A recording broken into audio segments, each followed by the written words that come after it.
talk about it here. I mean, we can talk about it too. It's up to you. Yeah, I mean, we got a lot to talk about. We do. Mic check.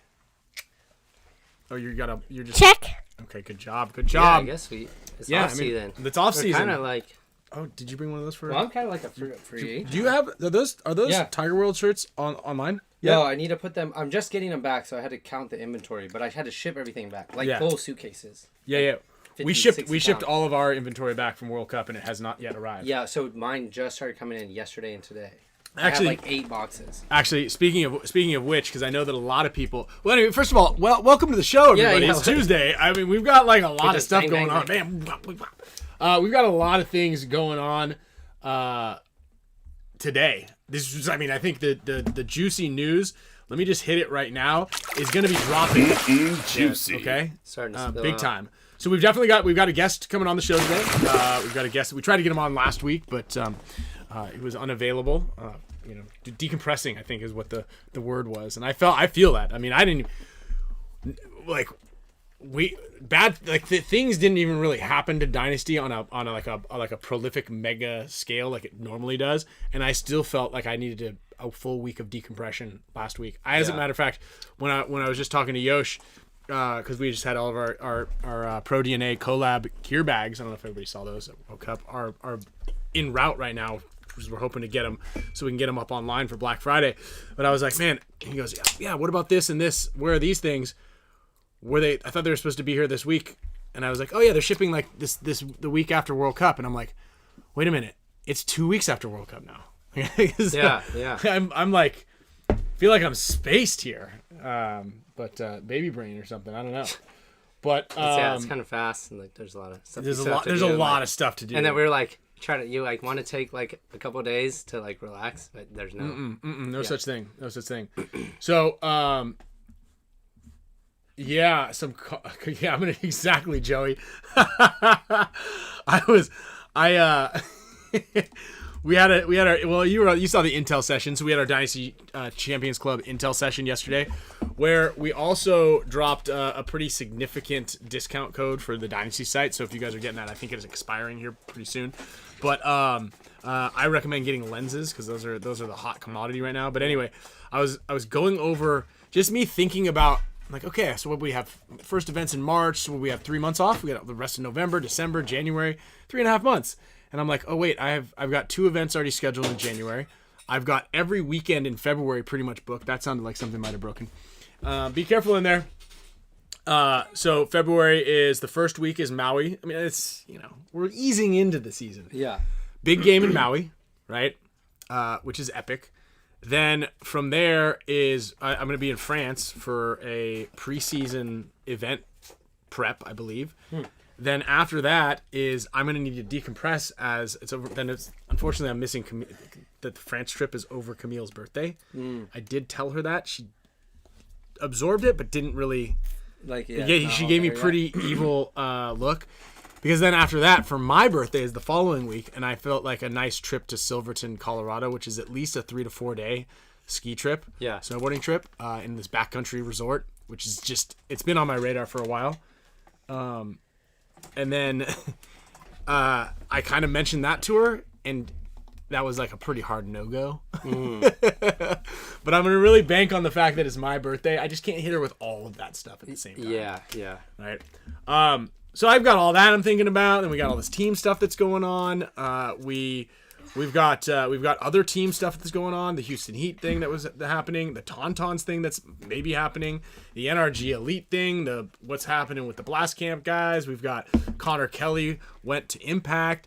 There's like all these things that are going on behind the scenes and inside and out that it's crazy, and we're gonna get into all of that. And again, I just want to put. Do we still have the allegedly thing here? I just want to say a lot of this that we're saying is allegedly this happened. Is it? Joking is that? Well, there's the joking emoji, monster. But then there's the juice, which is almost like the juice is pretty certainly confirmed. But yeah, we gotta unearth some of those allegedly shirts. Those are great. Yeah, those are great. Let's just double check the. There we go. We do the February event in Utah. We can go boarding after Seth Johnson and Ben done at paintball. I just don't know about playing paintball when there's snow on the ground at 15 balls a second. It just there's nothing about that. I'm out. I'm out. But I like it happening there. Are we really zoomed in? Do we feel like we're very zoomed in? I don't think so. Okay. Usually the mic isn't like it's like maybe this is higher usually. Okay. Should I like angle it? What are you doing back there? Can you stop doing that? I mean, I don't know what you're doing, but it's a lot. How about we can do snow paintball? Okay. Like it's snowing on the field, and then we can like just still play. Are you trying to go up and down? Oh. There. The back wheel, the back thing.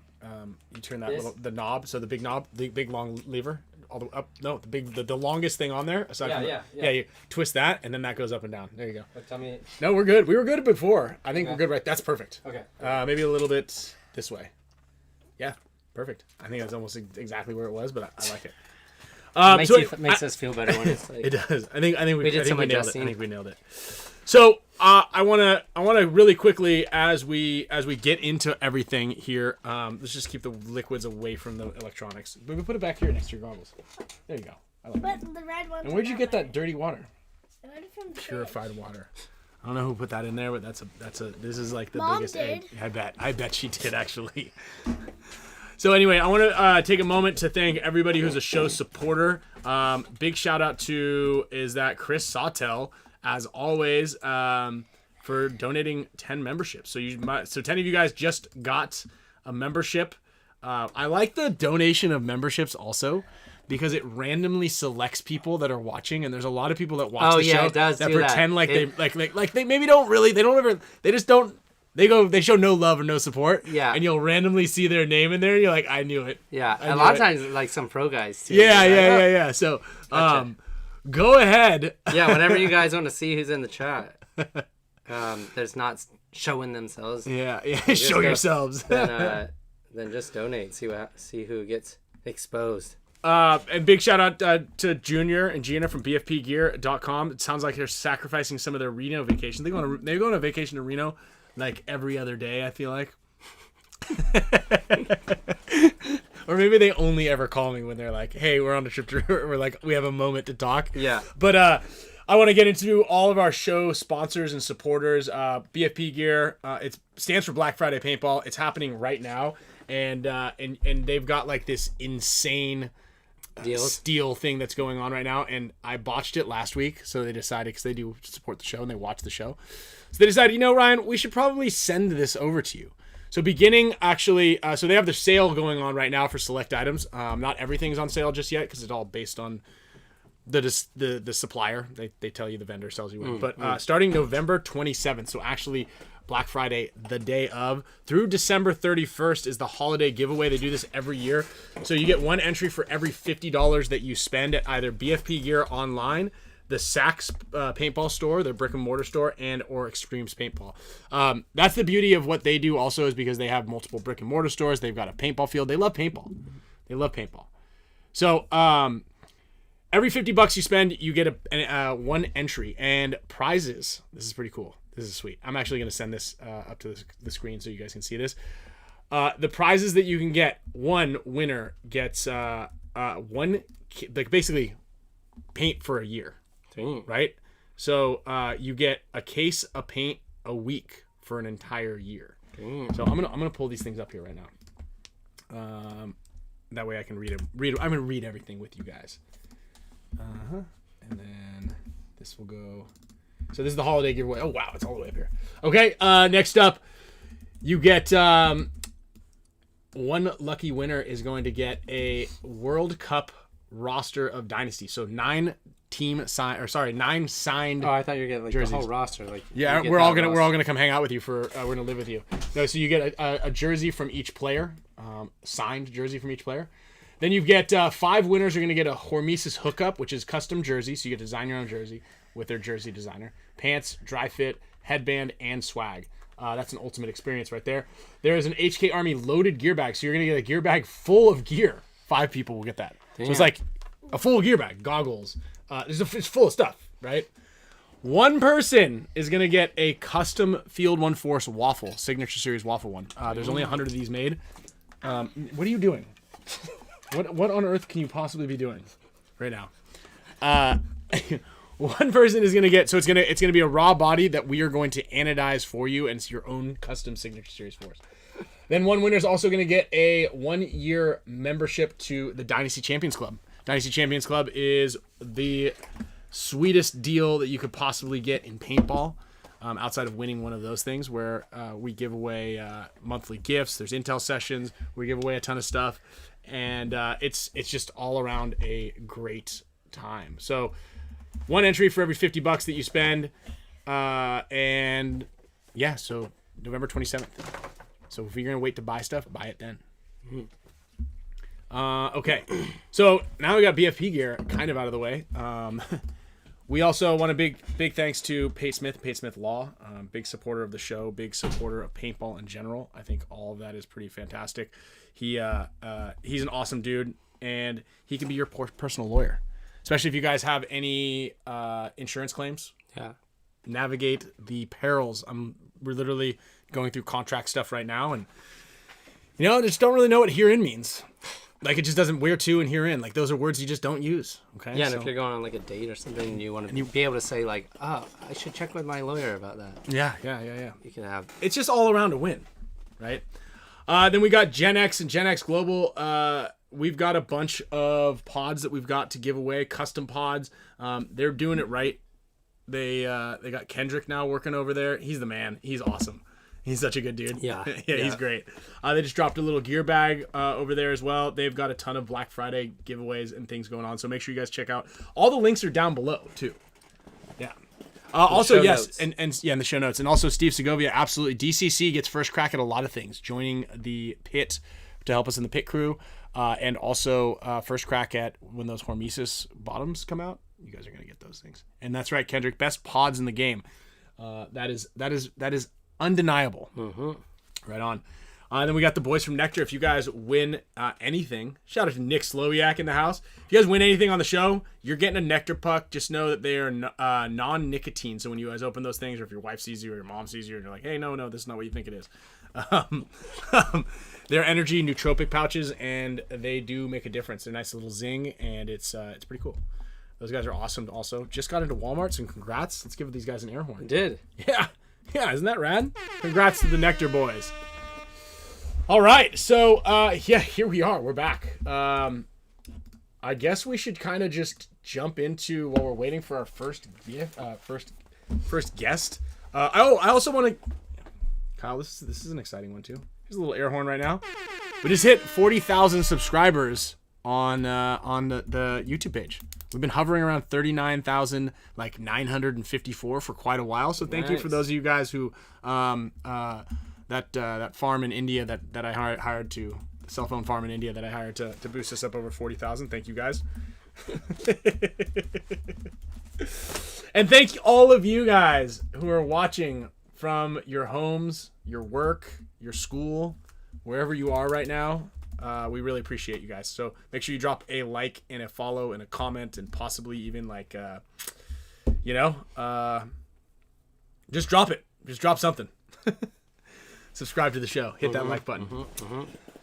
So let's go. Where should we jump into the news? So I'm going to go with the allegedly stuff first. Okay. All right. So allegedly.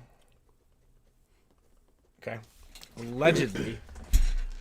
Tauntaun's not even allegedly. Their money guy Diego, shouldn't be too much surprise, but ran out with the check.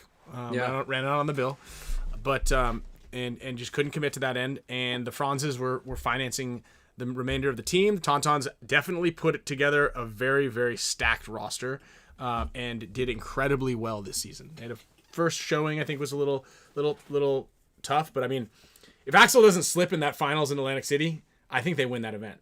Remember he was running for the buzzer and hit, but also if Axel and the Tauntauns didn't get 6 guys against Dynasty in the semifinals, they might not have made it either. But yeah, that's another story. It's a story for another universe. They were crushing in the snake though. Yeah, they were like 2 bulldogs coming out. French bulldogs, dude, coming down the snake. So there's a funding issue right now with the Tauntauns. They're looking for a couple $100,000. So if any of you guys are watching this and have a couple $100,000, call me first. Call me and I Kyle thought I heard a first. number thrown. Yeah. Don't call the Tauntauns. Keep the money Like a in number America. of like at least I think 300. Was it 300? I heard 300. I thought bare minimum was like 120. Well, I'll tell you what it costs to run a team. And, I mean, we went over this in the Intel session. Dynasty spends $60,000 just in airfare alone. And then another call it $60,000 in hotels. So just to, like, fly to practices and events, and that's not coming from Europe. And then they have to stay for the week. So that's 120 grand. So that's not going to work unless those guys are paying. So it's expensive. All right. Saludos. So the Tauntauns are facing a little bit of a budget crisis. There's also players on the team that are shopping around currently. So you know how that goes. Once the dominoes begin to fall, it's tough. And I think one of the stipulations with the Tauntauns is they really are attached to their name. Yeah. They like love that name. Yeah. Well, I mean, I guess you would. I mean, you probably wouldn't want to play under Aftershock or something like that. Yeah. You're right. Like, well, you wouldn't. No, like I know that. I know. Yeah, I get it. Like, if I'm gonna bring the Dynasty crew over to like Todd and Aftershock, I'll be like, "We're calling it Dynasty." Yeah. And he's like, and we need 300 grand. like, but again, you can't have it all. You can't be like, "Hey, we'll play for you, but we're calling it Tauntauns, and you're paying for everything." He'd be like, You could throw a really big curveball and be like, "Look, you can keep the name, but we're gonna be purple." NYX is purple. Well, just any other color, but orange. No, I know. That it's would great. that would be funny to see if they're like, shit. Like 300,000. You'd have to have FU money to be like, all right, you know what, deal. But we're changing our team name just to be like, just to be a yeah. And Paintball for Life, I have not confirmed nor spoken to Mike Hinman yet about that the LA Collision thing. Personally, and Mike, I'm sure this will get back to you. I think that you guys should get a pro spot if one is available. I think there's going to be a couple spots possibly available and possibly for inexpensive.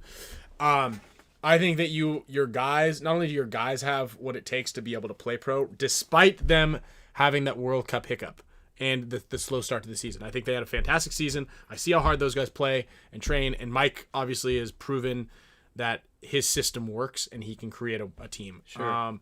I would just hate to see a team do what Paintball Fit 2 years ago or 3 years ago when they won like almost everything and then they missed out. Like almost that Bear Ridge Jungle Cats guys, like they missed out in that they lost in the second round in the Ochos or whatever it was. And if like Collision didn't lose there, I think they had a pretty good chance of making it on. So yeah.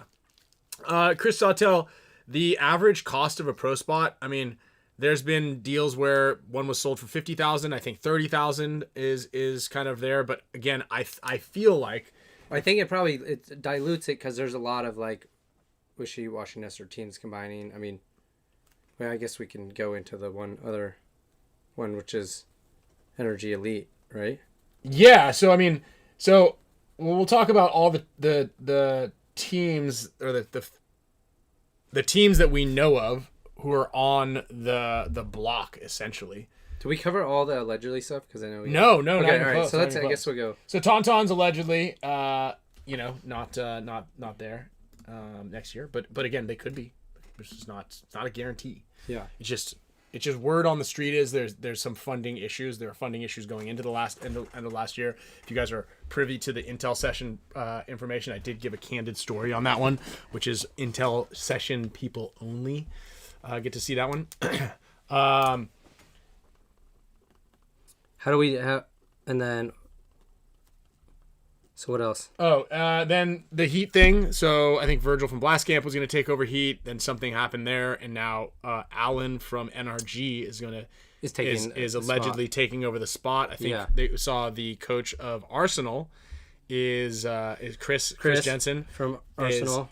Is going over to coach the Heat team. So I wonder too, that because I know Cody and Chris are pretty close. I wonder if that means Yeah, Cody I is can going. I can see a handful of those guys going over there. You know, I will say this. You know, we said it last time. It's a shame that Heat did disband the way that they did, because I believe that they did have a good thing. Like they were trending in the right direction, especially again from the beginning of the season. Everybody's like, oh, they're smoked. They lost some of their good guys. Like, Yeah. this team is, you know, an afterthought at this point. So I think that they did a good job. You know, it's a bummer that happened. I've spoken to a couple guys from the team. I actually spoke with Sarge as well. I tried to get him on the show today.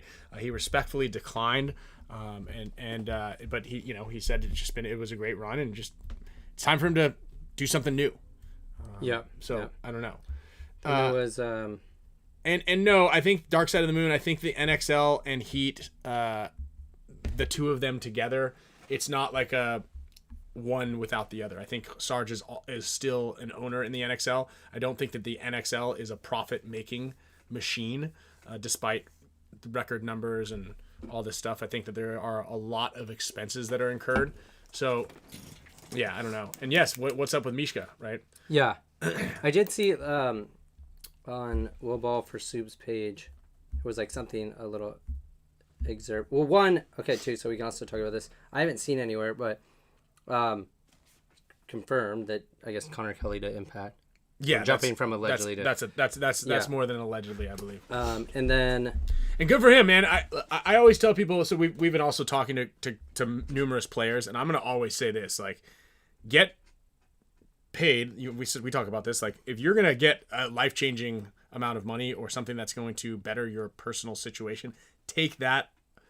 As long as you're not sacrificing too much, right? Yeah. The Russian thing is where the dilemma begins to be like, oof. I think, hey, you can pay $80,000. That Yeah. sounds great, but you need me where for how long? Oof. Yeah. Then he did a post too that was talking about like Mishka heading back to Russia. Well, heading back to Russia. I don't know if that means like going back there or like going back to Russian Legion. And then there was that rumor going around of Ronnie going to Impact, but I guess that Not if you get Connor. Yeah. And then, so, okay, we got the Tauntauns kind of rumor. We've got the Heat thing. Guys are still on the block. We were supposed to maybe get a Heat player here coming in. I think previous Heat. We still got time before he jumps in here. And then, so your Dynasty allegedly stuff too. Yeah, so Dynasty allegedly Tom 4 has certainly disbanded Arsenal. I think that there's no secret there. We are coming off of one of our worst seasons to date. I thank you, Brad, from Paintball Ruined My Life, for getting all the stats. He actually painted a really, really compelling picture and he's the man, dude. Brad from Paintball Ruined My Life his content is top notch. If you guys think that what we do is good, then you guys have obviously not seen Paintball Ruin My Life. And so he does a fantastic job with all of it. And I want to say that in the last 20 years since X-Ball was started, we've never had 14th place was as low as we ever went. And last year and this year twice, we took 15th place. So that's a pretty big, stat. That's a little scary. Yeah. There's a lot of factors that come into play there. It's not just one thing. It's not just a coaching thing. We did part ways with Mike Bianca, and that's a bummer. Personally, I feel like I let him down because, I had a call. I told you I had a call with him in the beginning of the season, and I'm like, hey, look, man, this is, I think, a great opportunity. I think we can be a winning team, and I think that you're one of the pieces of the puzzle that can fit in and make us a winning team. And we started off great. We took second place at the first event. Everything was hunky-dory. But maybe a little bit of complacency. I think that that's a big factor for teams not playing very well.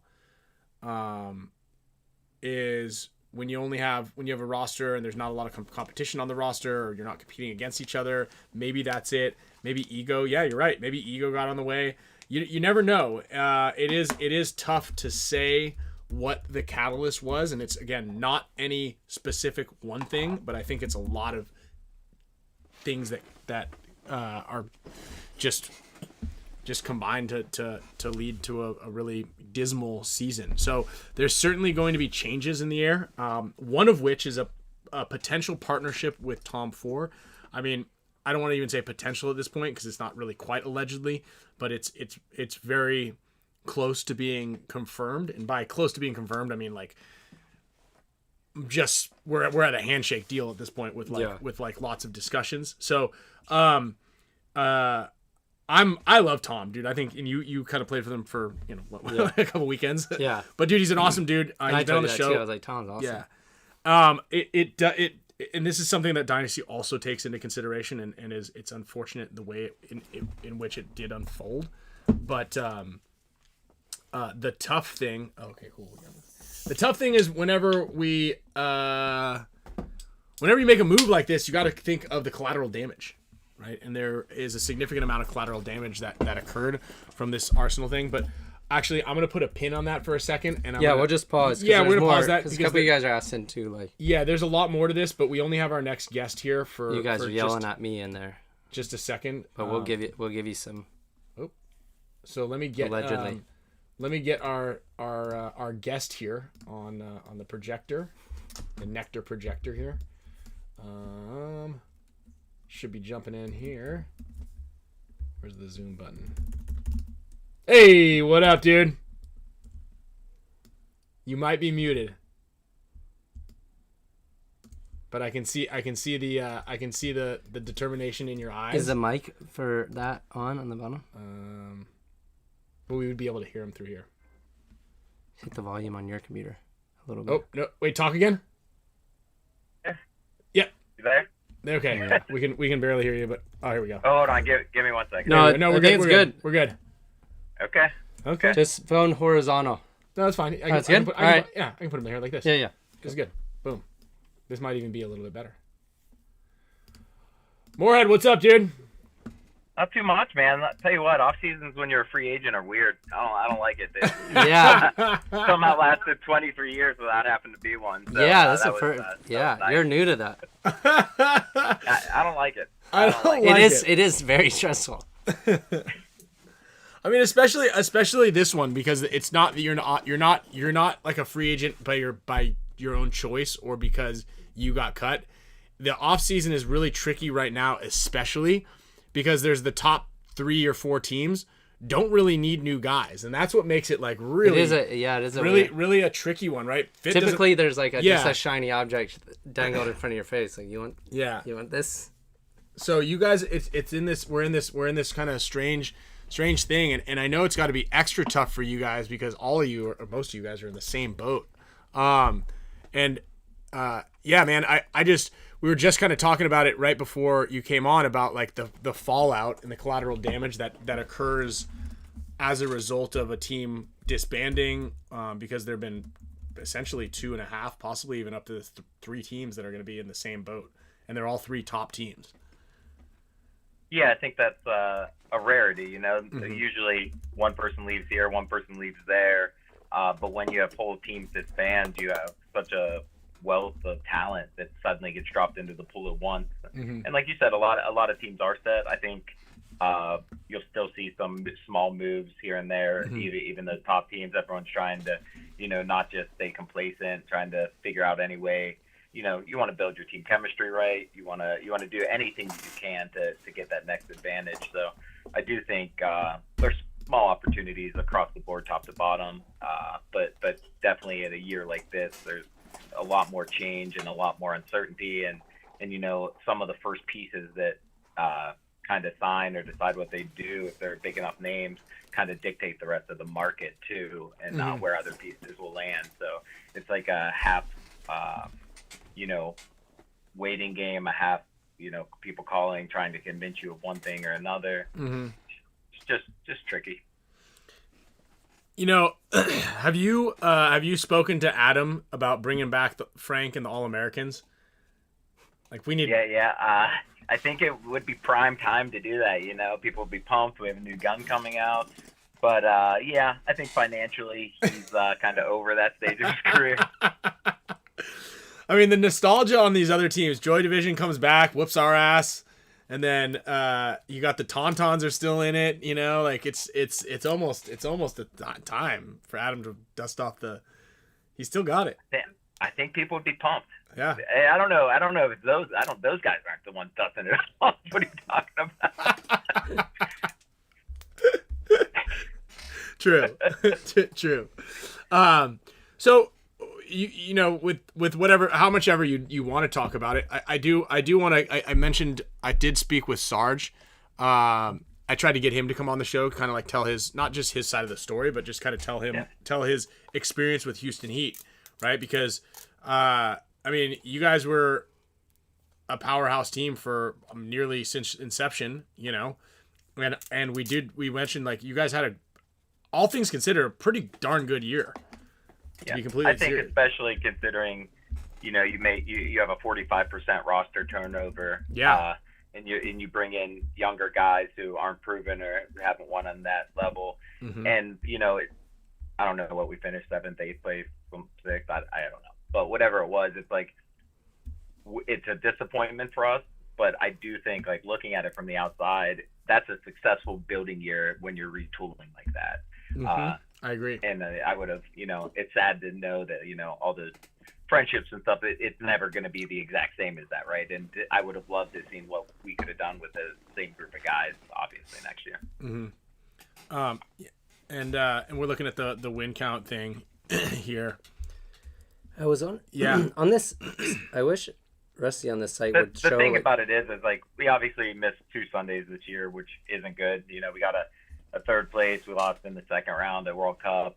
But, you know, even in the losses we had, there's maybe 2 games this year that I thought that let them get out of our control. All the other ones were, you know, close competitive games. So that's, you know, we play a game that there's so little room for error now, being 15-minute games.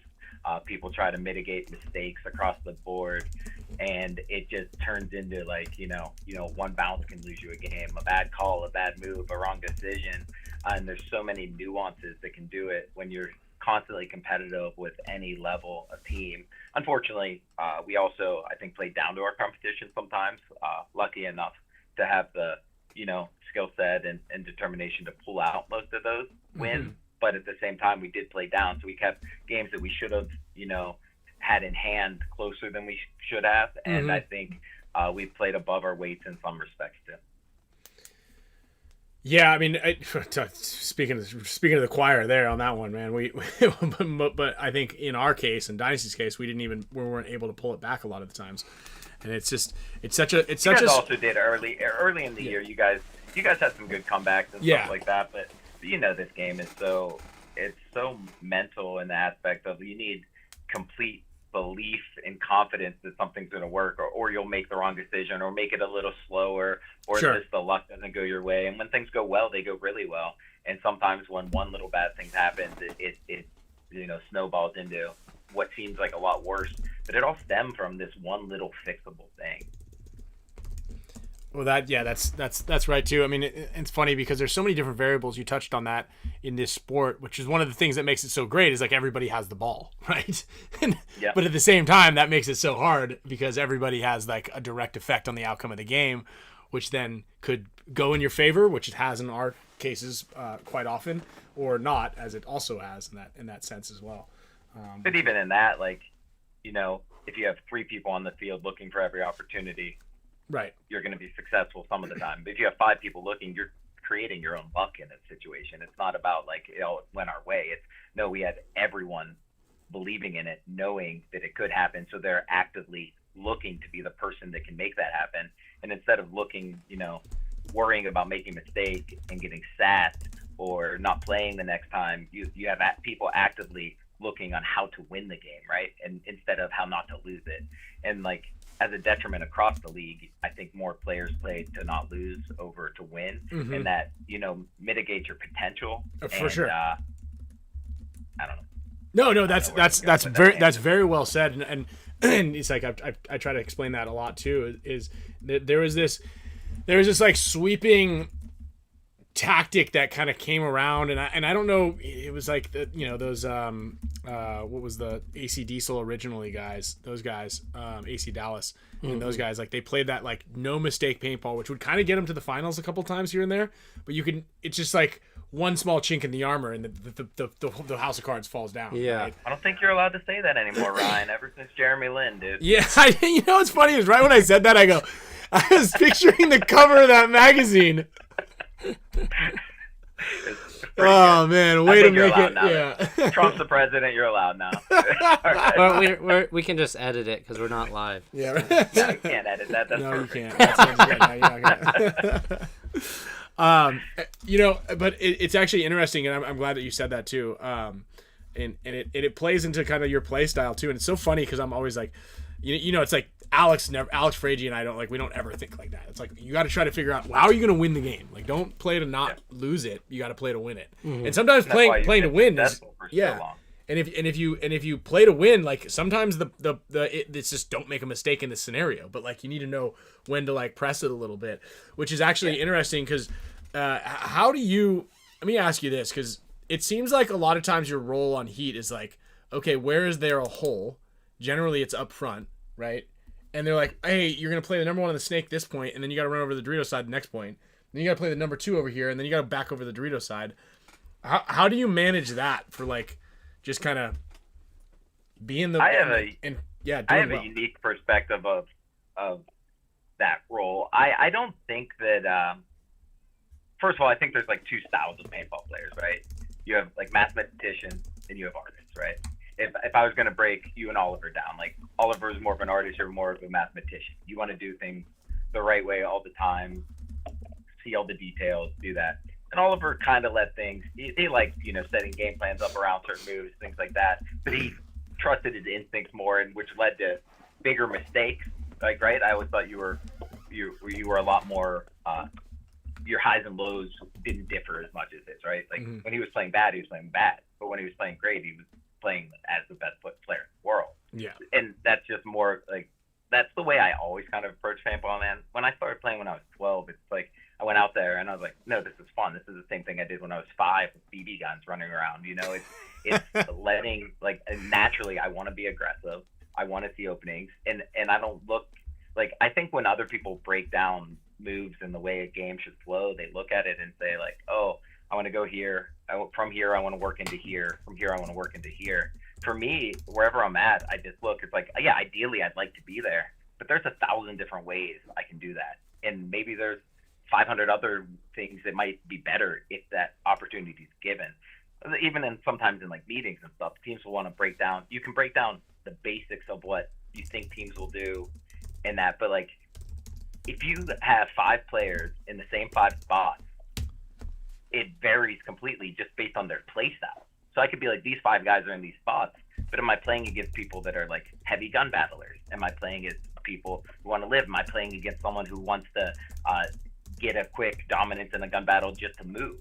Like, and if you get too tied into one way to do things, you're only looking for that one way to open up. So like when I play, I don't worry about those things. It's all paintball. We played on 3,000 different field layouts probably in our careers.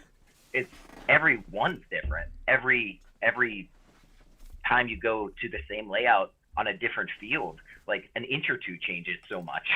And right. For me, it's like, man, in the moment, like I've played for so long, I've had a gun in my hand almost every day for, 30 years. It's second nature to just trust myself and believe that I'm going to make the right decision and learn from the mistakes when I do them and learn where the limits are. I think it's always easier to pull back. So like, I like the challenge of like when we grew up, we were playing on 10 different fields at a tournament, right? So you had to learn on the fly a lot more. Playing in the woods, it's always different. So I think a lot of that helps, and a lot of it helps me with not having the redundancy too. So I look at it as an advantage. Like I get to learn everywhere in the field. I started doing it because I knew if I played the other side of the field, I could at least get a perspective of what those players want to do. Because like sometimes if you're stuck on one side, you're like, well, this guy can do this, this guy can do this. But as soon as you go to that other side, you're like, oh, his main intention should be this. And if he's doing that, he's giving me 20% attention, and you can like learn the variables of playing your side of the field better by playing the opposite side. But really, I just enjoy playing paintball anywhere, man. You put me on my belly, on my feet, I don't care. I just want to play. So. Yeah. Workhorse. The workhorse, dude. The working man. That's awesome. It's so funny. I was talking to Joe because I was going through that knee injury, and he's like, "Hey, how you doing?" I was like, "I haven't played yet. And, I haven't played since the last point in Dallas." And he's like, "How do you when you get your gun? How is it when you're making moves and stuff? Are you so accurate?" I'm like, "I don't know, dude. I've been shooting my gun for a long time." It feels like a part of you, It's yeah, it really does. And sometimes you have those days where it's no matter what, you hit exactly what you want. And other days it's so nice. It's a little more of a fight to do it, right? Yeah. But it still feels a part of you, and it feels so much a part of you that when you aren't on the days that it's perfect, you're like, what's wrong here? Why isn't this lining up perfect? Why am I having to fight more for this shot or to win this engagement? No, you're right. You're right. It's actually funny. But sometimes, and I don't know, if it's to you too, but if sometimes, or most times actually, if someone owns the wire or is posted on me, I'm like, nah, I'm just, you know what? Yeah. You can have that well, I one. think that's... I'll figure out a better way to do this. Well, that's a result of what the game has become too, right? If it was still 25-minute half X-ball and, we're playing 13 to 12 games, you're going to engage in every one of those battles. Right. But the truth of the matter is that at a pro level, even if you're playing against someone on a lower team without it, a gunfight, a straight-up gunfight where no one has the advantage is probably a 60-40 advantage if you're that much better.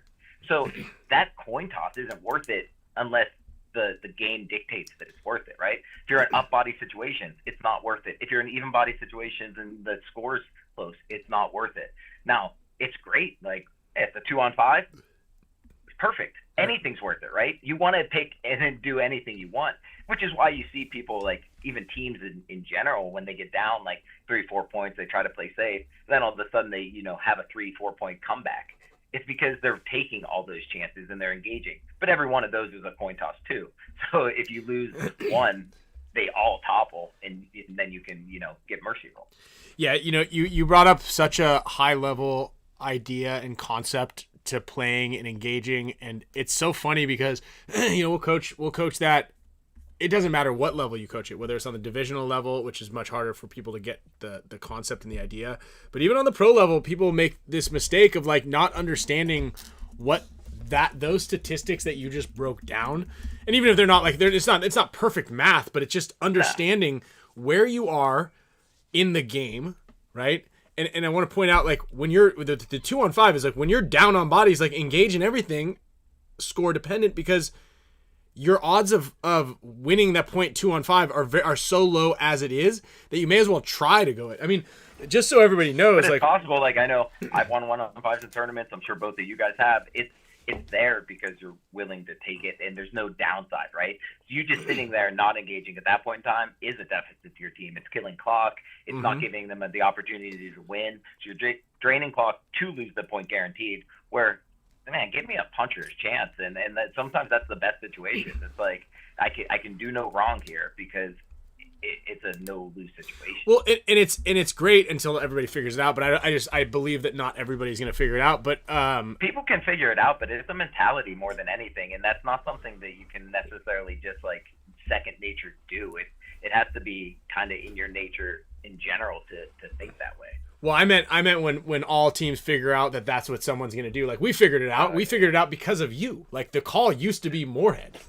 We made a call specifically because of you. And then That's pretty cool. Yeah, we had to take the shine away from you, so we just called it pimple. Yeah. Not because you look like a pimple, it's because the idea of putting the pressure on one end, the pimple squeezes out the other. The pimple theory, but that was born from playing against you so many times, because that concept never was something that we developed. I can hand it to you, or at least the All-Americans or whoever taught you. But it was so funny because every time we play against you, we're all right, we're beating the shit out of these guys, and then all of a sudden you'd come down and be shooting us in the back, and we're like, the fuck just happened, right? And we just it didn't occur to us, and now obviously that's a very big pinnacle of how I play. Also, I'm the guys will never expect to punch in this scenario, because every time when you're okay, cool guys, it's a 5-on-3, we got these guys right where they wanted. Why on earth would a guy make a big move down one side of the field, or like go to this force multiplying move over there and then push this advantage. Yeah. Because get lost for a second, over engaged, Yep. any of that, and you're actually getting it at the most opportune time, because how many times on a pro level have you seen or talked to your own guys about it, or seen other pro teams talk about it? It's like, hey, well, we're up bodies. At least be shooting your gun. What are you doing? You catch people flat-footed. You catch people looking around. You catch people trying to catch their breath in that moment. And then if you apply instant pressure, and if you can turn the 2-on-5 into a 2-on-4 into a 2-on-3 real quick, they could still have the body advantage, but they're going to lose that point 70% of the time, because mentally you're like, man, we just lost a 5-on-2 advantage, and now they're pressing the issue in a 2-on-3. It just doesn't feel good for us. Yeah. But man, it's hard though, because like I said, like I love gun battling, but I wouldn't think most people in the league would consider me a good or like one of the best gun battlers, because I don't do it a lot. Like it just doesn't behoove you to do it very much. Like I'll do it to get position, or to allow someone, like I'll do it for a little bit to allow someone to get it on me, to think that they have me in, so that like I can open up a lane somewhere else, or do things like that. But I'm like choosing when I'm gun battling. It's not just like, oh, we're both shooting at each other, I hope I hit him. Like that, you just can't play like that, or it's selfish. You can play like that on a bad team. Yeah. There you go. You should play like that on a bad team. Well, yeah, I do. Like, how many times have you guessed it on teams in Europe, South America, Australia? If you go out there and you don't run down the field and shoot 3-4 guys quick, like it's gonna go bad. So you have to you have to play situationally. I mean, for the talent around you as well. My move is my move on one of those teams when I'm guessing on those is the shake the bush theory. I'm like, hey, the fastest guy, I'm like, go run out to the corner. I know you're the snake guy, but it's not gonna work. Run out to the corner, just shake the bushes. I'm gonna go underneath you, get the snake, and start shooting guys. Yeah. Look at me. Exactly. Hey, I'm over here, and then I'm gonna go under there. I'm gonna shoot somebody off the break, and then I'm gonna go over there and do this. Especially in Australia, when you get to shoot off the break 15 balls a 15 balls a second. Everyone's And that's on the other thing. And so I think Seth from Vendetta Paintball's in here. We're gonna do that 15 balls a second thing. We're gonna do the second match here in San Diego in the off season, like February is when he was planning it. But he's like, Houston heat's in. Not anymore. Like, well, crap. maybe again, who knows? I mean, they brought the teams back. Let me. I'm gonna ask you a question from Junior. Junior from BFPGear.com does sponsors question of the day, sponsors the show. And Coach of Dynasty. Dynasty. Brown, He's great, man. Long-time excessive alum. Dude, he's the man. Like we're so lucky to have him specific, and obviously Gina, because she lets him do all the fun stuff. But this is actually just not specific to the scenario that, like, whatever is happening right now. His question is, with all the craziness in the off season, dropping in a little bit of happiness, what is your most cherished memory from professional paintball? I mean, this isn't like an ode to like a retirement question by any means, but like no, that's well, I'm thus not far, retiring, you know. So, no, hell no. I'm a lifer, so and I'm gonna mess some people up next year. But outside of that, and it's tough. I've had a lot of good moments, but I mean, the most rewarding, did he say? Sorry, lost my train of thought. Memorable. How about memorable? There's a ton, but I mean, for me, the two that stand out the most would be, winning in 2006 in Texas. The first event of the year, the first time the leagues finally opened up and had everyone there. That, and then winning my first World Cup in 2018, because I had gotten about 5 or 6 seconds at that point in time. And, it's tough. It's you get later in your career, I know I have a lot left in the tank, but you're like, man, these aren't easy to win. And winning that was, it was pretty elating, and man, it's pretty undescribable how I felt. But more than anything, it's memorable because it felt like such a big weight off my back, and then everyone didn't feel like, when you've gotten that many seconds at a tournament like that, it can start kind of attacking you mentally, where it's like, now you're not just playing that game, you're playing all your past histories, and just getting over that hump can simplify the game to the task at hand, as opposed to all the failure of the past. Yeah. Yeah, that's actually that's a very. I'm sure that's something that rings true to a lot of people out there. Just kind of like that constant, like you're right there, and it's like right there, and it's like I mean, dude, it's crazy how hard it is out there. Like it has gotten so hard. I mean, we're not playing against the Naughty Dogs anymore. You feel me? I love the Naughty Dogs, and they had a bunch of great players. But I do got a funny Naughty Dog story I got to share. I think it was probably 09, might have been 08 when we were playing them at Philly, and one of the techs from DLX was in their pit at the time, so he told me about this after. We were well on our way to like shutting them out, mercy rolling them, but about like halfway through the game, like they came in, they're like, "Why even try anymore? It's not even worth it." And they were arguing about like who had to not go out there to play against us.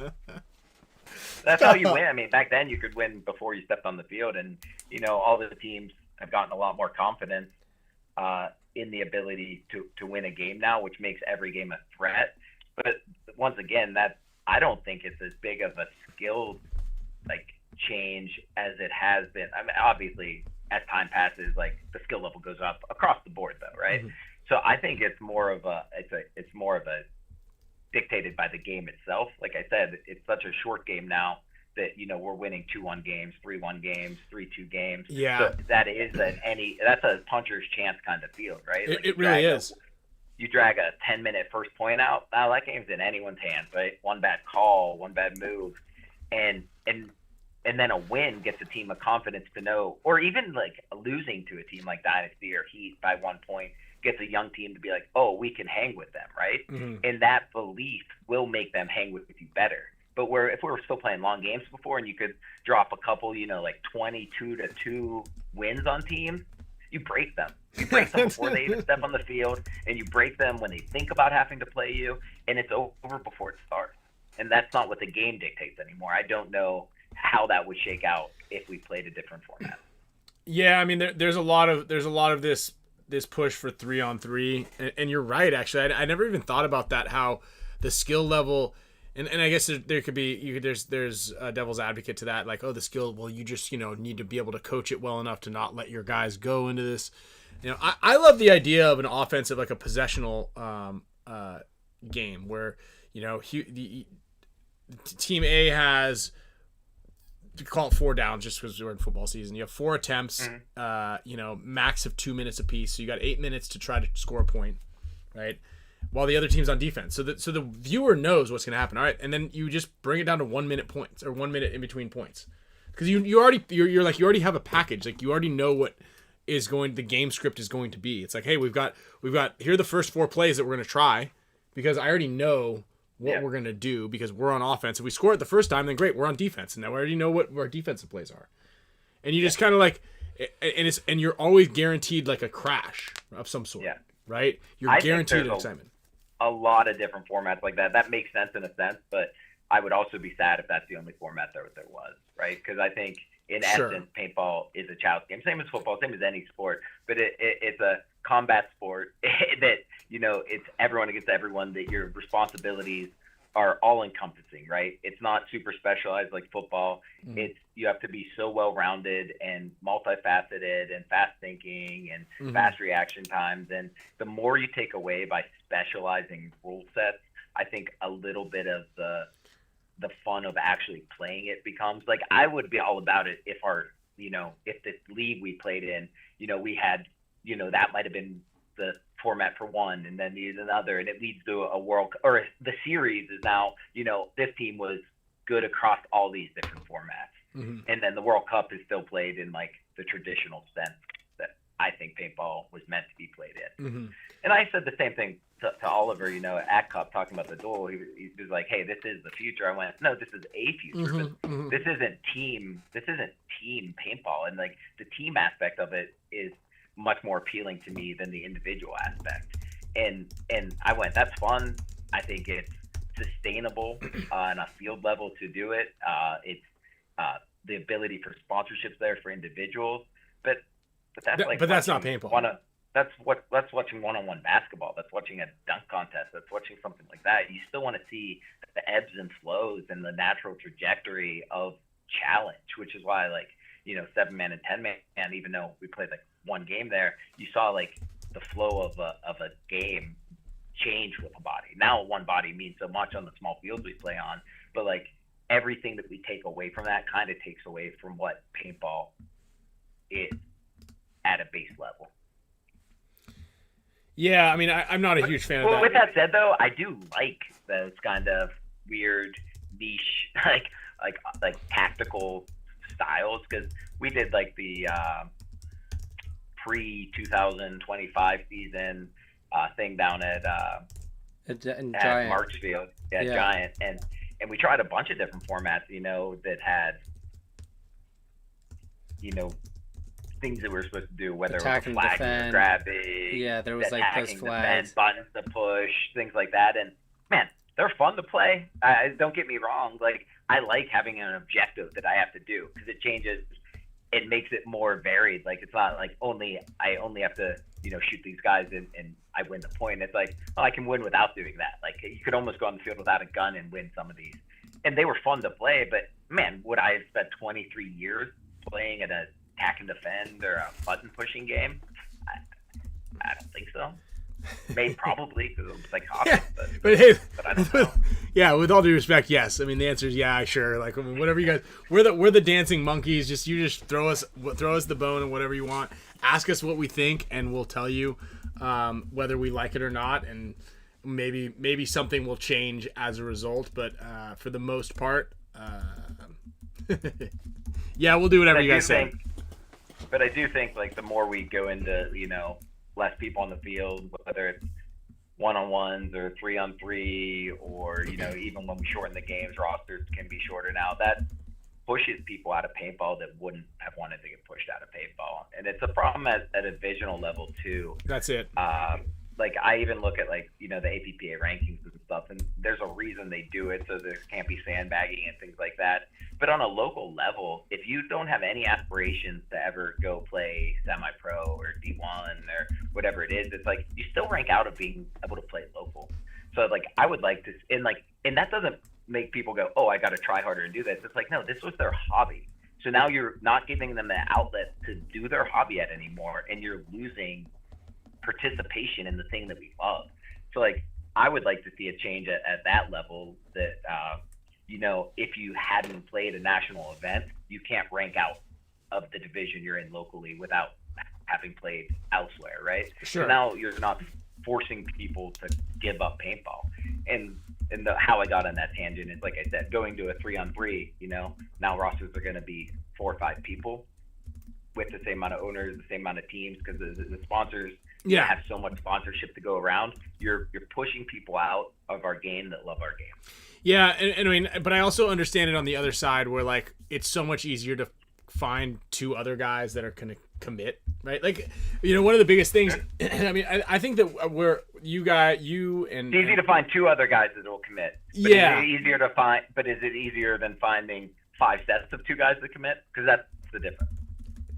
Well, yeah, I mean, I think we're like outliers. I think we're outliers in a bunch of senses in just this sport, where we've always found just a group of other like-minded players that are all on the same page and love to do what we do, and they also happen to be really good at paintball as well, right? Yeah. You've got your crew. You guys are like, we're like the same kind of, we've joked about this before, like the same kind of guys is mirrored on the just a different coast. The longevity of it, what you guys have been doing, just a lot of the things are very similar. I think we've skewed a lot of people's ideas of, like, how long it is normal to be around. That's for sure. Yeah.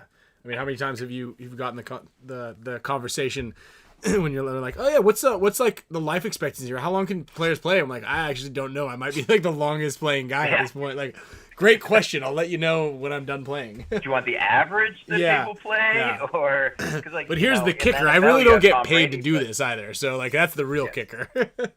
Yeah. Well, in a sense, I mean, you've been able to make money from paintball your entire career, and that's a blessing in itself. Of course. I mean, well, I'm saying it in, like, the sense of when you talk about a professional sport, a lot of people are like, oh cool. Yeah, like, yeah, what are you gonna like $1 million, $10 million a year? You're like, hey, not really.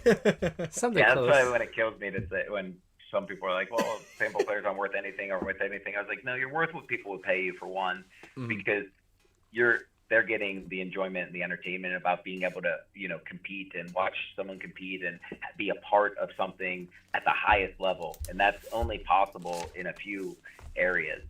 But outside of that, it's like, man, you don't question anyone else. And most of it is, you make what you can make someone. But that isn't just monetarily. That goes with enjoyment and happiness too, and fulfillment and light. And I really think that people that say that don't realize the amount of time and effort and how much passion that the players that are getting paid and what they could have been successful in other walks of life, but they chose to give up some of that, knowing, like, being thankful for what we're still given, but we're still giving it our all. Like, if I was independently wealthy, yeah, I'd play this game until I died, like on the field. I'm not, and it allows me to continue doing what I love, test the limits of my body, test the limits of my mind, see what I can, how I can change the game, like, over the years, how I can adapt with it, like, where I can put my mark on it. And I think it's not understood to a lot of people, and they just look at it like, oh, you're lucky to, like, you should be happy you're doing it that long. But it's like, no, it's like, it's everything to me. Like, I love this game, and I'm thankful. And without having any, monetary return back, I couldn't do it anymore, because it would be selfish. It'd be selfish to leave, my 3-year-old daughter and my wife to make no return and be gone, a quarter of the year.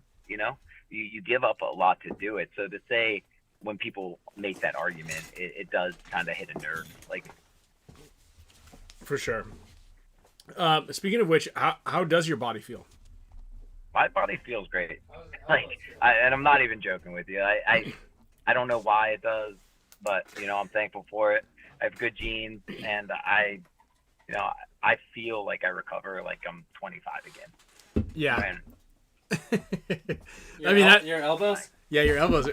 I remember, just real quick, let me preface this real quick. We were in England, and it was, I think, the hottest year on record, and since the Brits were taking notes in the 1600s.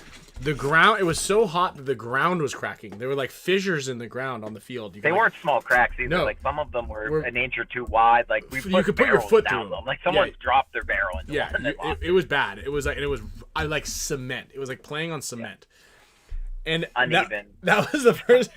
Ryan comes up, and he's got these, like, I mean, you turned me on to my knee pads, but it was basically like the equivalent of this microfiber over his elbow, and he's like, well, man, you know what I actually had on my elbow? You had to put another thing on because you're like, oh, No. So I showed up. It was a sock or something. And I was like, oh, I don't have I wore little arm pads. Yeah. But I showed up, and I didn't have those. They just weren't in my bag anymore. So I cut 2 socks and slid them over my elbows. And we literally were playing, like, the Nations Cup. So we played, I think, 8 games in that, plus the normal tournament. We were at the field 10, 12 hours a day playing on this literally jagged concrete, and I had a cut sock on my elbow. I was like, this sucks. That time did suck. That blew my mind. Remember that one event? Was it in London where, like, it looked like there was, like, mini earthquakes? That was it. That's what I'm talking about. Fissures in the ground. Yeah. It was like we were playing on cement, but like cracked cement. It's like that in Lions King when they're in the desert. There's like no more water. It's like the ground's all separating. Yeah. Beach chase. Yeah, and I remember you're like, yeah, my elbow hurt, and you pulled your arm back, and there were just 2 socks on your arm. I was like, that's all you wear? Dude, that was the one time I don't normally wear socks on my arms, but it was bad ground there. I had to do something. But that was the one time, man. I was on the flight on the way home. I think I had like a hoodie on. My elbow scabbed through my hoodie. By the time I landed, I had to peel off the scab. So I was like, okay, this sucks. Yeah. Yeah, that's pretty. But I can be mind over matter at pain at the time. I mean, you don't wear socks, you don't wear underwear, you're gonna turn. Coach McKenna goes, I've told him many times that he'll just disappear while he's running out to the corner like Obi-Wan in an empty jersey. The jersey will fall on the ground. Dude, I'm a race car. I gotta shave ounces. This is interesting. I was like running some stuff on the vet side earlier, like through AI, but I was like, one, I was just looking at this too, like out of, the 20 teams we had last year, and most of these teams outside of Energy Elite, who got relegated but then are coming back, so I guess you could toss them to this, but like 5 teams, and 5 of these teams were finished in the top 15, are like dealing with issues or turmoil, or not going to have a field a team, or be forced to merge with another team, which is pretty wild. Usually bad, and it's usually not a great indicator of the economy. Yeah. That's obviously a scary one. Like, I know what it was like in 2008 before. So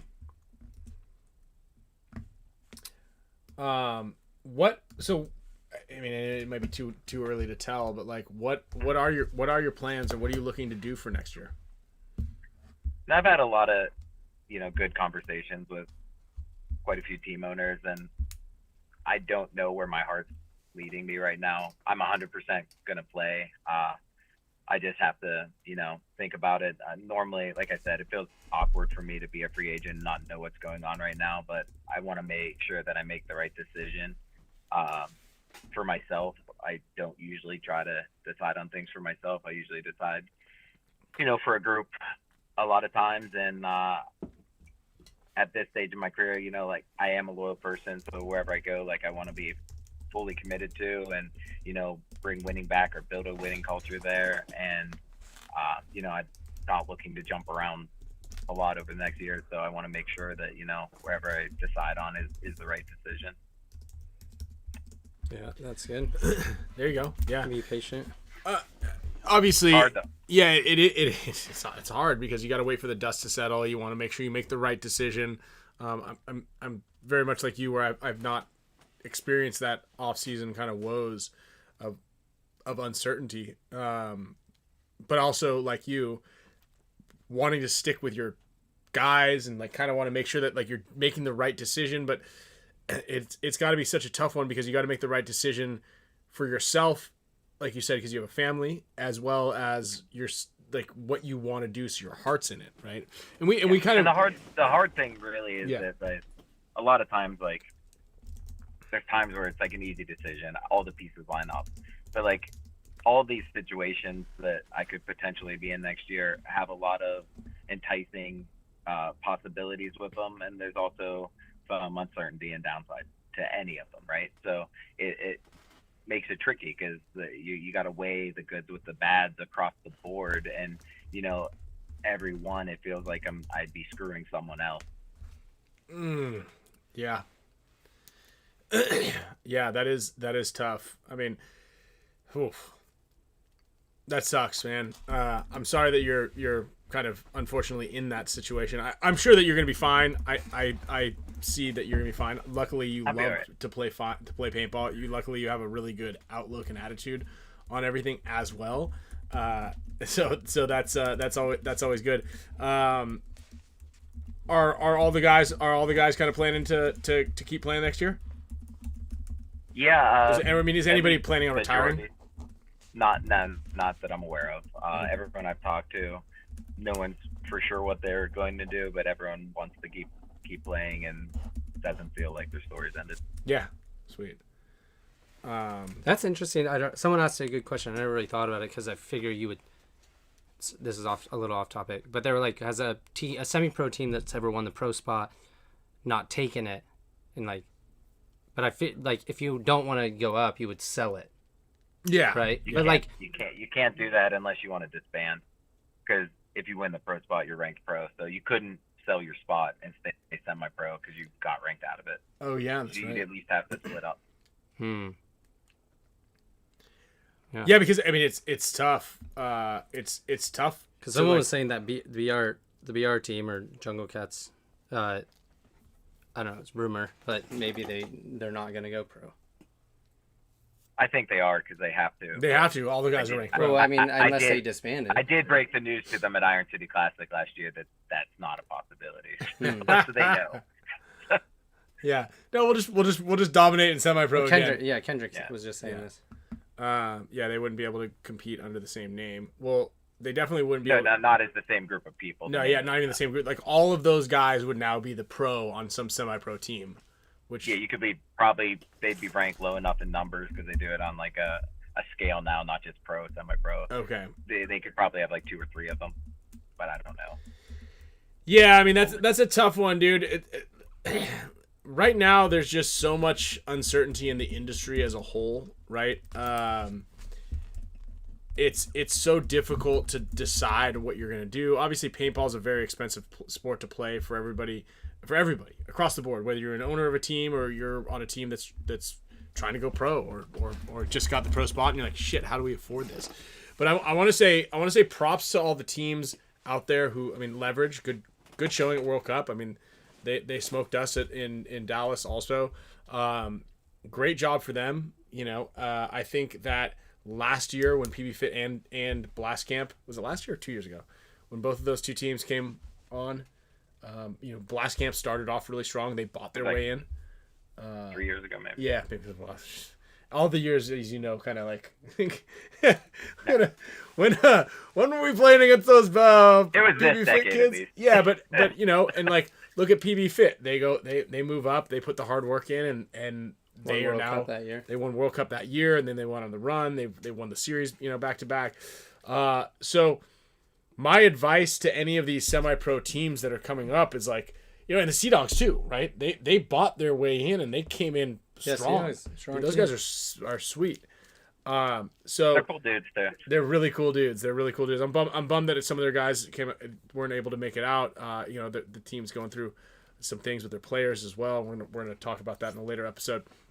But you know, it's pretty inspiring to see that teams and players are rising to the occasion. It shows that there is hope for the sport. Yeah. Right. So I you know, I do hope that, and I'm glad that a lot of those European teams, actually the ones that won, like the breakout spot, I've called those guys out before, but they actually showed up, right? And they showed up and they did well. And the Joy Division showed up and they did well, like, because they've deferred their spots in the past. Yeah. You know, and look at Tauntauns. Like, it's great to see that there are now teams and players and all these across the board that were once kind of like not really no-name teams, and they're showing up for themselves, right? Yeah. This is really good. It's inspiring. It's great for paintball because in a time of uncertainty where who knows what's happening financially and who knows what's going to happen with the economy and are we going to be able to afford to play this year or next year? There are teams that are there players out there that are shining lights out there, and it's great because the progression needs to have those types of players. Yeah, like we need to see hope that they can, you know, keep on that same track because you've seen it a lot happen where, you know, people burn bright like that and just been gone in 2-3 years. It's like you hope that they find the ability to be able to continue on that journey. Mm-hmm. Do we know, I don't think we really discussed this too much, but people were asking as well, like, do we know, or maybe either of you two, like, is Alan that's taking over Heat's spot, is there going to be Heat players there really, or? They're still in discussions trying to finalize that roster, but it won't be the energy roster that it was. They're trying to field a competitive team. Good. Yeah, I mean, because that would be a bummer. I hope that, and I don't know how much influence Sarge has in all this, and I don't know any of the kind of behind the scenes and fine details of any of the other stuff, but it would be very important for the Houston Heat legacy and the name that it not only transferred hands to like somebody who is capable of handling a pro team. Yeah.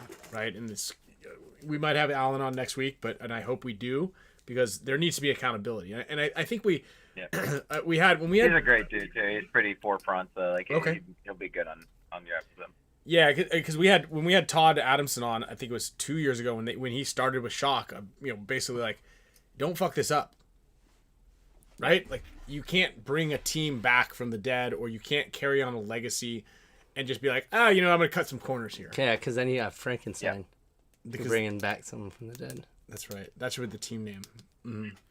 Have you seen the new Frankenstein? I have seen the new Frankenstein. I had to skip a lot of it But a little tangent we just went on there.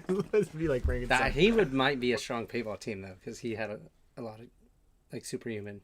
I just don't know. attributes. He's pretty big and Yeah, He it didn't took him a long time very to nimble. learn how to read though. He always seemed pretty big and dumb. Man, I didn't see the new one, but you know, it was a coming of age movie. And Ryan, you and I there's have like- different tastes than him in movies though.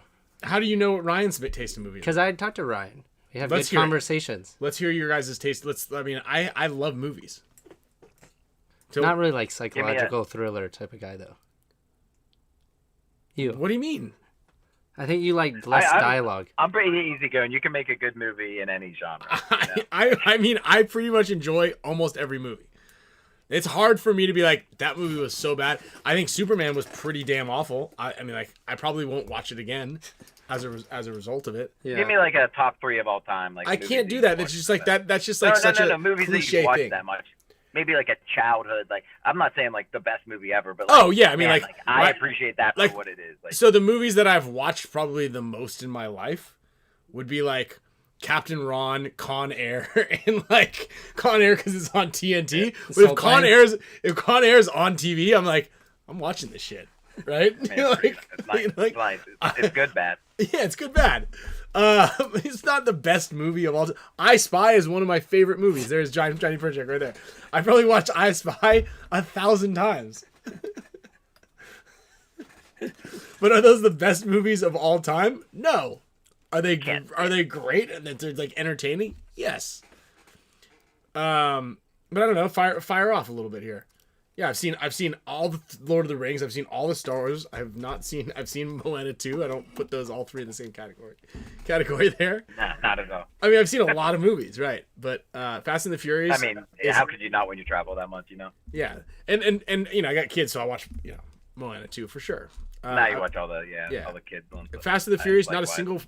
a single Fast and the Furious movie is on my top 1,000. First one for sure. Yeah, number for me. one. You The watched first one is top 1,000. Easy. Come on. All right, why don't you? Yeah, Chris Sawtell. There we go. In my house, movie night is rewatching Spick and Span shows. One of my top favorites, though, out of like the, I don't know, last decade was that movie Everywhere, Everything, All at Once. I don't know if you guys seen that. That was really good. I don't think it has the rewatchability for me that I could watch it more than probably like 3 times. Yeah, it's Okay. definitely long, but there's a lot of hidden meaning in But it was good. Mm-hmm. It was good though. Yeah, everybody, sound off. We'll throw in some things. But Ryan, why don't you answer that question? Oh, like a guilty pleasure of a movie, like from growing up, would be like The Princess Bride. There you go. Like I put that in my top 5 movies of all time. I'm you know? surprised that they haven't From made that- a remake yet. Yeah, I'm glad they haven't. They're making a second Goonies, not a remake though, with the same dude. Like Stop it's it. coming out like in 2 years. I think that's I don't know. That could be really horrible. It's gonna be It sick. could be. I mean, Sloth can't be looking good by now. Oh no, that had to be prosthetics. Can imagine him. He's just been caged up this whole time. Dude, Sicario. Sicario's a great movie. Yeah, there you go. Good. Yeah. What else you got, Rye? I mean, Braveheart is a top 3 movie for all time for There me you go. for sure. Troy. That's good. Troy's really good, but it's no Braveheart. It's no Braveheart. Yeah. That's true. There we go. Same with Patriot. Patriot's really good, but it's just like, oh, it's just Braveheart in different colors, you know, in red, white, and blue. Yeah, I mean, people are putting in some good movies here in there. Tombstone, Goonies, Book of Eli. Book of Eli is good. Wayne's World, excellent. I've seen that a million times. Top Gun, all 2 of them, excellent. National Treasure. I mean, that's Speaking like. of westerns, I liked Hateful Eight a lot. I know it's too slow for a lot of people, but I thought it was. I really wasn't good. a huge fan. I'm more of a. I mean, I thought Django was outstanding. The Django was outstanding Yeah. for sure. Shawshank is too cliche because it's like just the number one. It's only like that because everyone's seen it a billion times on TNT or TBS. TNT. whatever. That's like the thing. Like if it's on TNT. But if you watched it again now and it was the first time you saw it, you'd be like, "That's a good story. That's a good movie. Great It was story. well made." Yeah. I won't take any Shawshank slander. I don't think I can watch it again right now because I've seen it too many times. But Right. No, I love the can't movie. take any slander. Yeah. The original Gladiator was fantastic. I think I actually remember. Almost perfection. Yeah, it was almost perfection. The second one, nah, absolutely the opposite. I don't know how they got those fucking great white sharks in the Coliseum. I'd love to see some engineering plans on that.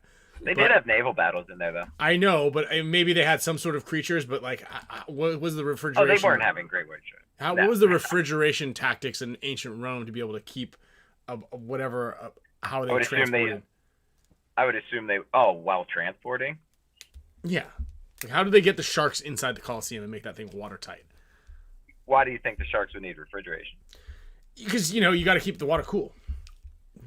You got to keep the water. You got to keep the tank. Hey, you definitely got to keep it cool.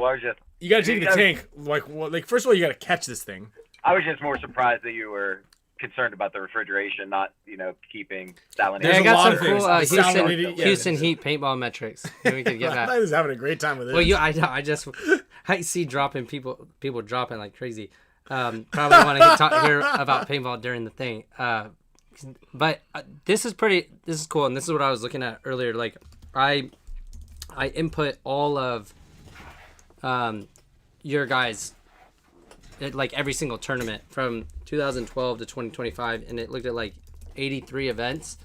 And maybe some of these are a little off, but it said 15 total wins, which is 18% of the events.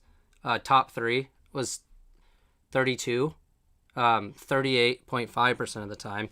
Top 4 was 46 total. So top 4 rate was 55% of the time, and average placing was 5.4. So like 5th place. Pretty good too. Like, that's why it's kind of tough to obviously hear that news about a team that is on average at least fit the 4th place. But I mean, as a team, we definitely have underperformed since our last World Cup wins, and if you aren't successful as a group, there's always going to be changes. Didn't expect the whole team to go away like it did, but I think when sports are working properly, they're a true meritocracy, and you always have to be willing and ready to be replaced, and at least playing like it's a possibility, or else you're doing a disservice to not only your owners, your teammates, and all the people that watch you play, but you're doing it a disservice to yourself too. So I think in sports, so much of your future depends on your health, your ability to mentally stay strong and want to do it and in it, but also your physical ability to perform it. And you have to know that change is going to happen like this, and be willing to know what you're willing to give up and sacrifice to be back to where you need to be. Sure. Yeah, I mean, well, accountability is a big factor there too, right? And like you see, like when teams underperform, when top level teams underperform, you'll see coaches get changed a lot first, because it's easier to change one person than 10. But outside of that, you have to make changes if you're not being successful, and that doesn't mean that the changes you make, those people won't go somewhere else and make them more successful. But you can't base your decisions around that. You have to base it around what's happening on the ground floor and what you think that can make the team better. Because like I said, like all these top level teams are only little bits and pieces away from being dominant, right? And that pendulum swings back and forth of where the dominance lands at the time, but no one's so far away that it's unreachable. Let me ask you this then: what would you say was Dynasty's issue this season? What would you say that like contributed or would be a factor, and what could we fix? Without being in the camp, I think I can give you my impression on it, but it does it a disservice, right? Because I'm only seeing, even at the events, I know that's where the only time it matters. But at practices and the relationships you guys have, what you guys talk about, like that all could make me give you a real answer or a good answer. But I mean, not a ton. I think you guys were kind of field layout dependent in a sense, because you didn't have the same depth that you have had in the past. So you were kind of more tied into certain players being in certain spots. and working around that as opposed to putting people in the best spot to succeed. And I'm not saying that's from coaches or player position, but that's just sometimes a roster management position of what you have and how you can be successful on that. You have to be able to analyze that in a few days and put it into place. And sometimes I think that, like I said, like we had just many problems. So there's nothing, one little thing you could fix or whatnot, but it's like from looking at it from the outside in, it just seemed like if things didn't go your way, you didn't have the ability or have the pieces to move around to fix them. Yeah, so a little bit more depth and versatility on the squad overall. Yeah, so it could certainly help. Yeah, I think that's a pretty on any squad. What's that? On any squad. Yeah, true. Yeah. Right. It hurts everybody. It plagues everybody. Well, sweet dude, Ryan. I appreciate you taking time to come on. I know that you kind of had to move some things around. Yeah, it's all good, and I didn't really want to do any of these until I made my decision, but whatever. I appreciate it. I understand, and we do. I haven't even done my own podcast since then. But well, we didn't press you too hard on any. No, and I appreciate that. It's But like a I'd hangout. be good at just not answering too. So Yeah. I wasn't worried about it. If I know anything about you, you're not worried about doing things your way, right? So Hopefully not to too much of a detriment. But no, of course not.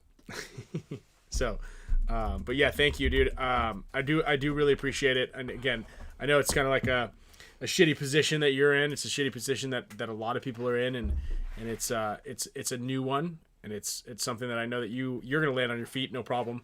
As will, I'm sure, that the majority of the guys that are with you. And I do wish you the best. Hopefully you don't beat me, wherever team you land on.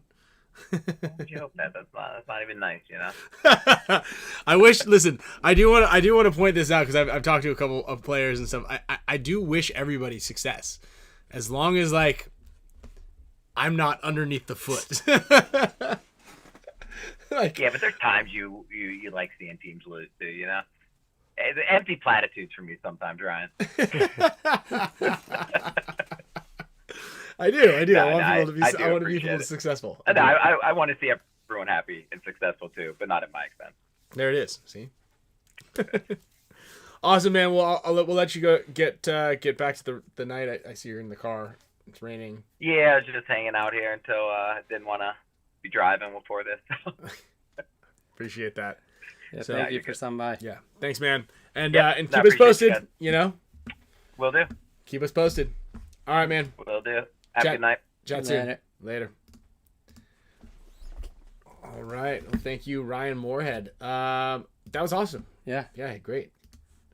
Ryan's great, man. I do. He's got such a smart brain. Like it's funny because we did used to we our call for like when we lost a side and like or we've got to push aside was used to be Moorhead. Yeah, I gotta go pee.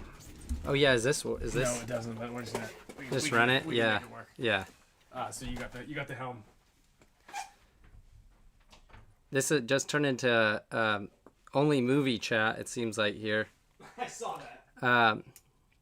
But I do believe we'll have some more rumors to cover, allegedly.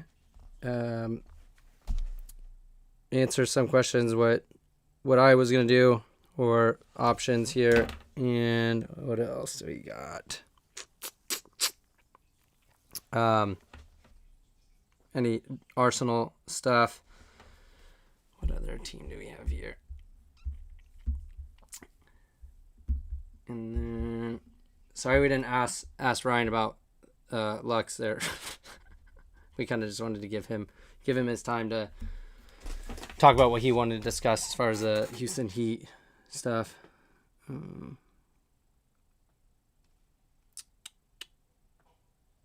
Well, I'm not sure. He can't wash his hands because there's no running water in there right now. So he'll just have to wing it. I got my hands on this thing right here. Our water went out in there. It still hasn't been fixed. I've got all this stuff too. It's actually kind of funny. I meant to show this off last week, but I just never even unpacked my bags. So we've got like some of the concept stuff from World Cup. It's kind of like throwback, but with not the full rubber all the way down the leg. Yeah, I like those. Are cool. These are sweet. Yeah. So these will be a 2026 concept jogger. We're gonna like increase the knees there, length there. So we're gonna reduce some of those. And actually, these are sick because we made these with there's a blue version, green and olive, like an olive drab version with brown, and then we made a yellow and orange. Yeah, because that's the ones I remember like that big.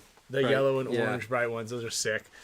Then we also did the new Commander joggers with actual Kevlar on the knees. Okay. Yep. So these are gonna be the new like the high end pro pant, all the Commanders. A couple other little concept things that we have, like a hoodie that you can wear like out and about, playing hoodie that has reinforced arms. Like I've seen, Pro DNA has their hoodies that I think look pretty cool. Like the camo ones that you can play in, especially right now. It's cold, and people just like to get out of. They don't want to take their stuff off. Yeah, they just want to be like, I'm in the car. Yeah. So one of the things that we're focusing on is making stuff that they can kind of wear out and about, and then also with the ballistic elbows right here. So those will come out. In the next couple of months, we got a bunch of stuff cooking. I've been sitting on those things for an hour and a half now, 2 hours. So need to get some. When I got up, it all fell on my seat. Kevlar on your cheeks. Yeah. Speaking of all that stuff, real quick, while I just do a little segue, for those of you guys who are teams out there who are looking for sponsorship, we have JT sponsorship packages available right now. You can go visit paintballsponsorship.com. You don't have to be a pro player. You don't have to be a semi-pro player. You can be any division. You could be a scenario ball player, or you could just be a bunch of friends that want to play and have matching gear. All the packages come with a custom jersey design. You get access to our art department. You get to use the same art department that designs the JT jerseys for Dynasty. So paintballsponsorship.com. You can also reach out directly to me. And again, we've got a bunch of really cool and awesome sponsorship packages available, and all of them come with a curated team store, so you guys get some access to discounted stuff. Some of the packages come with this R&D program, so when we're designing these types of pants, you guys and your team will be able to get first looks, and then when we make too many of these sample stuff, we'll be able to put them into a specific store especially for you guys. So you guys will get like unreleased stuff, sample items, like this jacket right here I designed, which I think is kind of cool. Yeah, nice. I like it, right? So, I just got some news. Let's hear it. We're gonna be able to break it because usually we don't break it. Let's hit it. Allegedly, Mikey Urena has left Impact. What? Where's he going? Can't tell the source. No, where's he going? Not I know, but I don't know. Oh, that just he left. Mike Urena is now off Impact. Hit the juicy thing. I hit the air horn. I just didn't hit juicy. Dude, yeah, don't tell the source. Juicy. Look at that. That's bad news for whoever doesn't pick up Mikey. Yo, Mikey, if you're listening to this, you want to play for Dynasty? Dude, Mikey's the man. I use him as an example all the time on like the quintessential like perfect kind of person that is like the most astute guy on the team. Like I feel like the way he came onto the team originally on Dynasty was like totally green. Didn't have the answers, but he didn't make excuses ever. Yeah. His responses were always like, like yes sir or okay, and he never said what it like. Well, what about this? You know? Amazing work ethic. Like extremely professional. Yeah. Diesel is another one too. We don't have like too many details about, but obviously you guys probably have seen a lot of their players have retired. You How know, many? Well, BJ. BJ, Clint. Clint retired? Yeah, and I heard maybe Ice was Oh, going wow. to. So I'm not completely sure, but yeah, that's another one that's like kind of maybe there's some like I'm not sure what their Mark's plan is with Diesel, but so Interesting. that'll be another story to kind of watch here. Before we had Ryan on too, like you were kind of We some started of the dynasty talking. things. Yeah, we started talking about Arsenal, so we'll get back to that Dynasty and Arsenal thing right now. You know, a very fluid situation. Again, it's not like absolutely in stone on what players are going to come over. We definitely are working on the details of that, especially now that Mikey Urena is now free agent. Yeah. So we don't know exactly what the roster for Dynasty is going to look like next year. There will be a change of some sort, but Tom Ford has committed on his end to provide a little bit of a shot in the arm, an ability to allow the team to practice more, which I think is really important. Yeah. Have higher quality practices, right? Where, we're not scrambling to get in and out of the place so quickly. Yeah. And that also comes with a bigger travel budget, right? Slightly bigger travel budget. So if we need to stay over at World Cup, or if we need to stay over at X event to travel to the next one, we can do that now without having to fly home to save a little bit of money. So there's a lot of things that are still, again, it's very fluid. We're still in the works. We don't have anything firm exactly. We just have a good amount of ideas on the table and commitment. And I'm a big fan of Tom's. We've partnered up with the Dynasty and Arsenal thing before in the past. Played with J-Rab and JC. We won a lot of events in Europe. And so there we do have history there. Again, that comes at, there's a price to pay for what happened with the disbandment of the team. We don't ever try to do something like that. That's never in our intention, is like, let's break this team up. Yeah. Sometimes it's a collateral damage scenario, which happens, but it does sound like there are some things in the works that will place some of the players on Arsenal with a good home, which is good, and I think Tom's going to help out with that. Then players that we're going to acquire, again, nothing set in stone. Omara is on the table. It's interesting. Omara is always I would consider one of the arch nemeses of Dynasty in general. Like when we play against, a team. Yeah. Like he is the guy. We've always had a long-standing thing on Dynasty where it's like, if there's a guy that is always a throw in your side, like we try to get that guy. Yeah. Who's the best guy on this team? Like, let's try to get him because he's always a pain in our ass. So Yeah. I am excited to partner up with Omara and have him as a teammate. One of the other things you always look at is when a guy like that is like, when he's like, I hate playing against that guy. Yeah. And like how he carries himself and all that. That's the type of great teammate. Like that's something that like exudes he's a good teammate. Yeah. So Yeah. that's that. I know there's a lot of talk about what Kyle's gonna do. I think Kyle and I have talked about this. Kyle and I talk about this every offseason, right? I want Kyle to do what's best for Kyle always. There is talk about Kyle helping out on the coaching side. I've said it a million times, Kyle. You know this, that Yeah. you're an incredible paintball mind, and you've got a very good look for the field and understanding.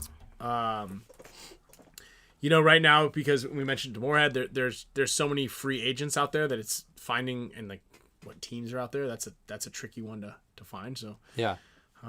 that's possibly on the table there. Yeah. We don't know. There's no. Yeah, Junior, Joey, Kyle. Love that idea. Like that could be it. AJ Lords, you can attest to Kyle's coaching. I've seen him coach. It's One of the best. good. It's one of the best. He is good. I like also the idea of having a coach. It's funny, Rusty. Hopefully Rusty's not watching this. He'll kill me. But remember the year when we're so I always love the idea of a coach that also can play. Yeah. Because you're like, man, Skinny Kevin, don't tell me what just happened. You weren't on the field. You have no clue what's going on in the field. You don't even walk onto the field. Don't try to tell me that this guy can get shot by that guy or this happens here. And so it was funny a long time. I think you were on the team, right? Yes. So we're like, all right, Rusty was a tremendous player in his day. Like, he was a really good player. Yeah. He's an insanely calculated tactician as well. He's Yeah. awesome. He basically invented the way that we scout. Yeah. You know? So I think one day we're like, all right, maybe we should have Rusty come out and play. Yeah. So Rusty came out like brand new gun. He had like the Dragon Intimidator, like the G6R. I remember this so vividly. He was pulling his stuff out, like everything was brand new looking. Like it was like a kid that just like you get to play with Dynasty for the day thing. He like dusted off his white cleats. And needless to say, he didn't still have it. I think it's the easiest way to say it. Unfortunately, with all due respect. And we're like, our coach should get some reps on the field. Yeah. See what it's like. But that's what we talked about too. Like if I was to come, as a coach too, I would want to play because I feel like that is what helps me coach, is still understanding the speed of the game. So you're not like asking people to do something that's like not really feasible or doesn't really work. So yeah, that's, I mean, and we're, if it's not come back with you guys, that could be an option somewhere else. So yeah, I mean, and you've talked about it in the past. I know that you've talked to Meter about it. You've talked to me about it. I think that you obviously still have gas left in the tank, but I also see the potential you have in the coaching side of things because I coached against you. I've watched you do it. Find a lot of passion in it. Yeah, and you love it. I think that's important, right? Because one of the things about what we do and how we do it, and you kind of saw it from Ryan, is like, you got to love what you're doing here. Yeah. It's not, you got to love what you're doing anywhere. You should try to, at least.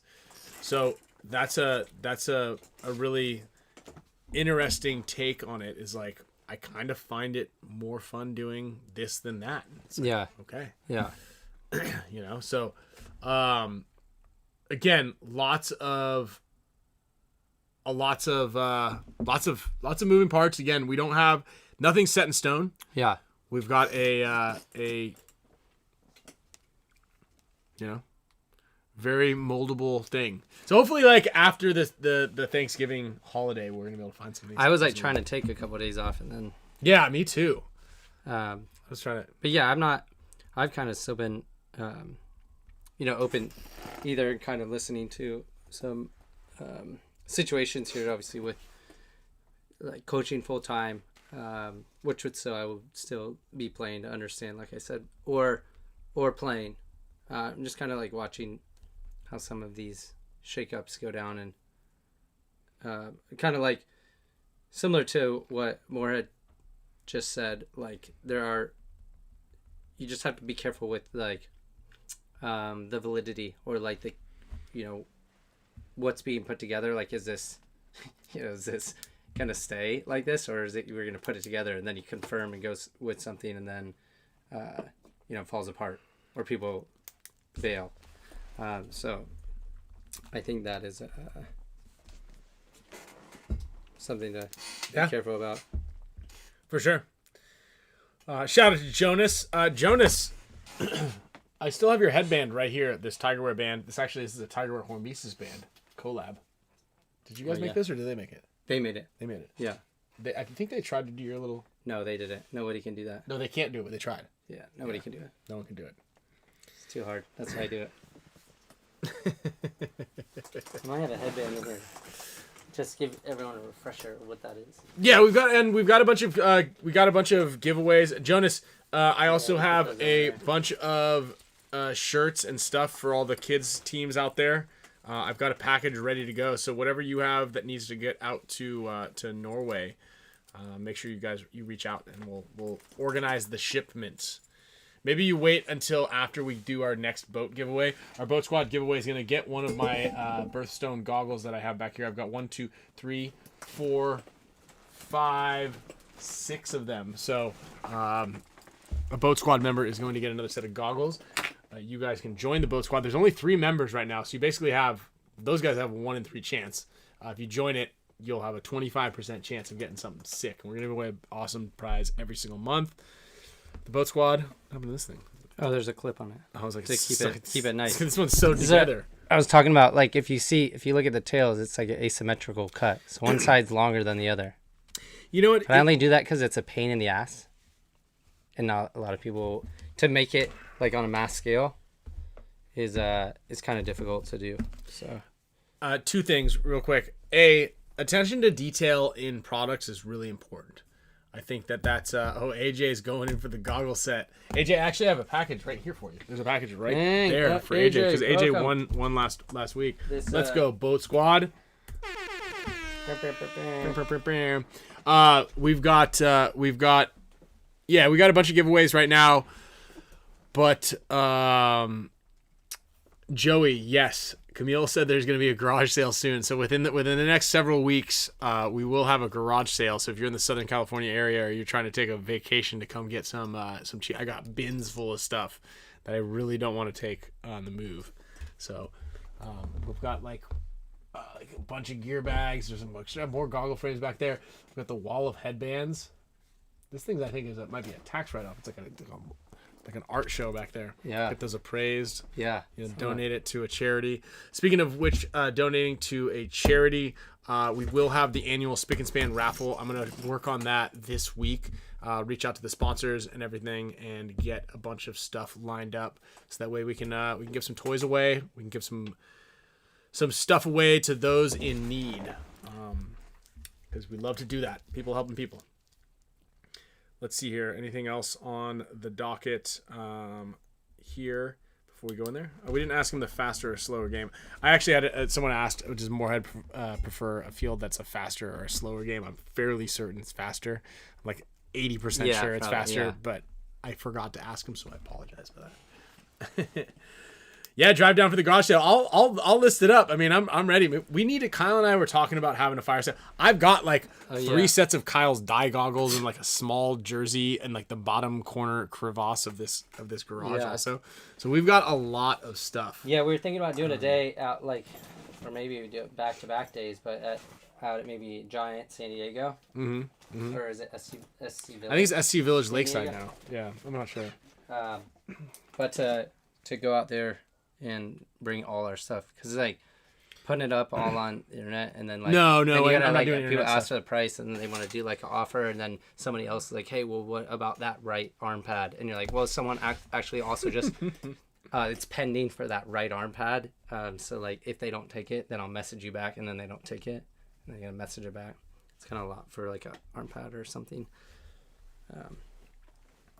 I was going to show some of this stuff if you guys didn't get to go to World Cup, some of the new apparel that I'm just getting back in shipments, but this will all be going up on the website definitely this week.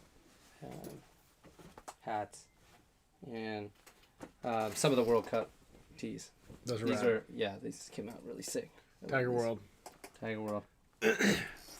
This black one was actually really, really cool. Where is it? Oh, these hoodies. Everyone's been asking. I don't know why it took me so long to remake these, but just standard Tiger hoodies. And here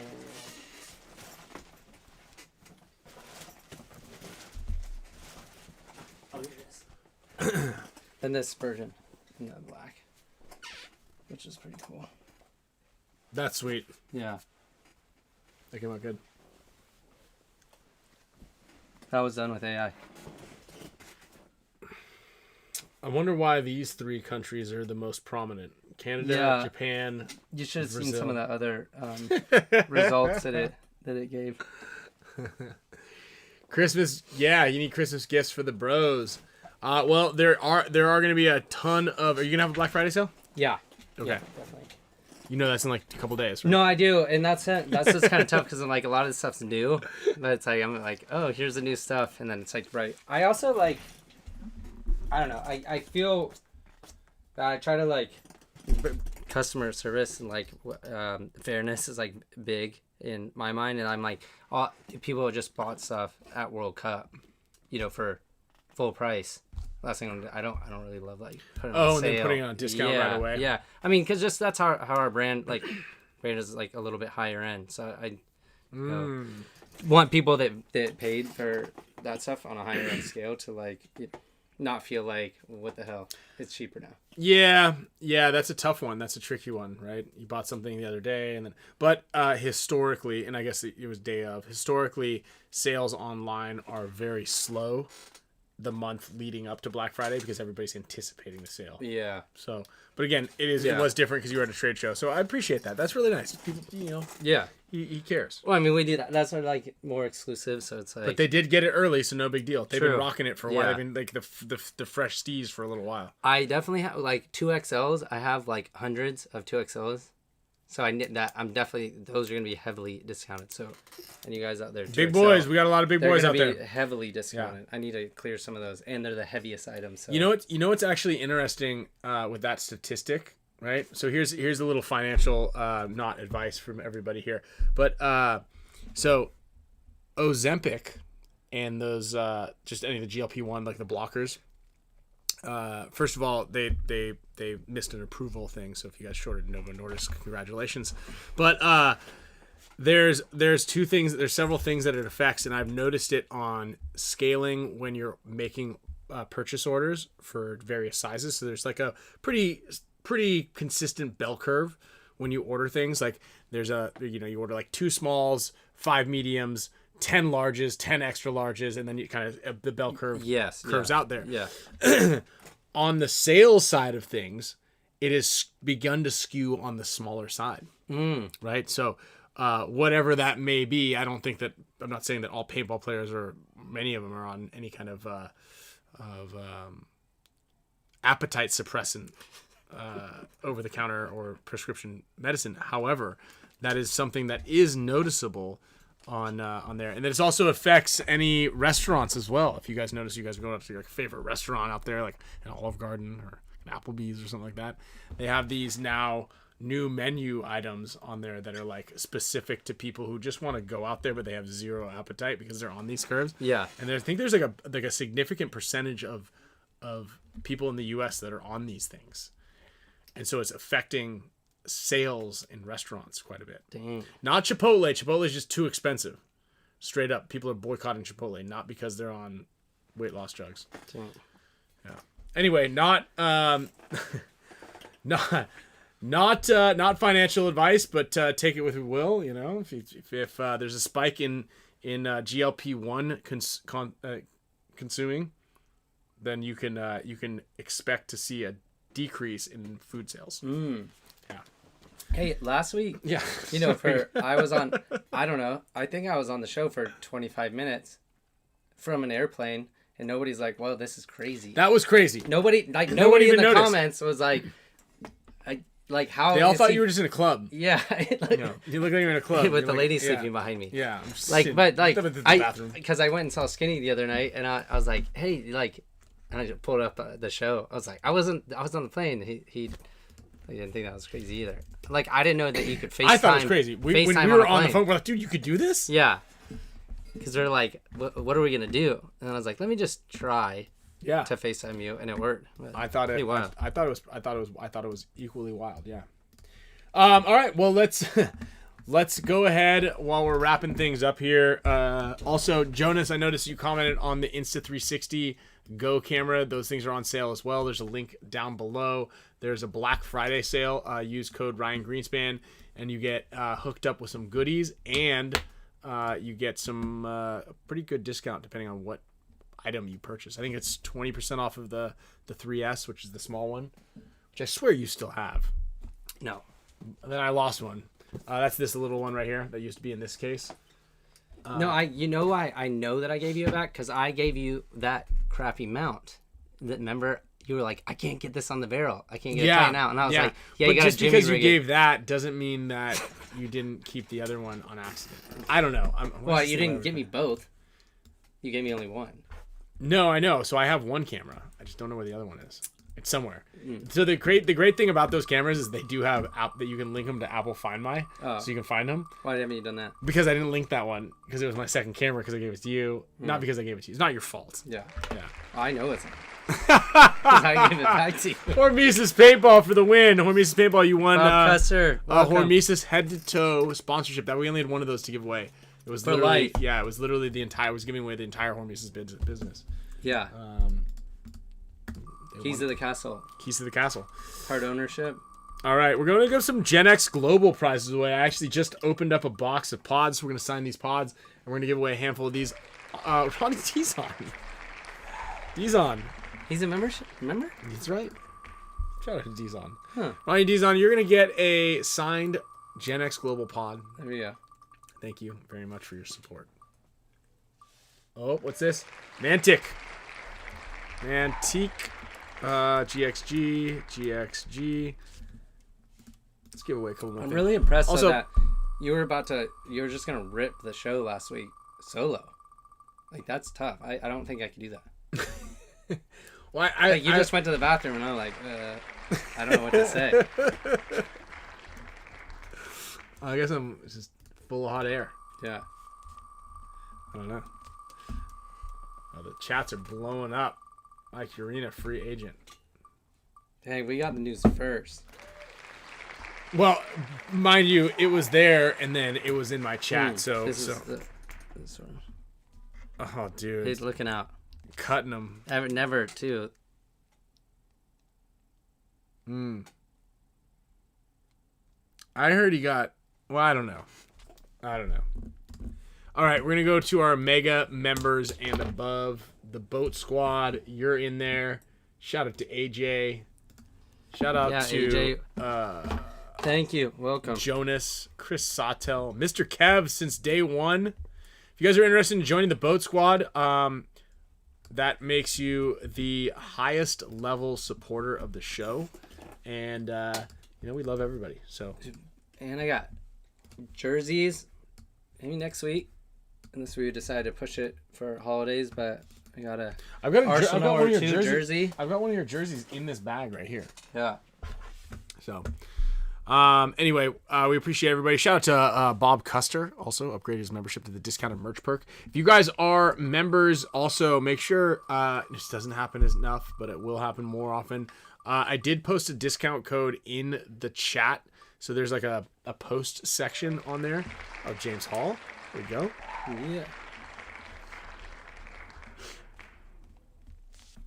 Yeah. And we throw some things in there from time to time.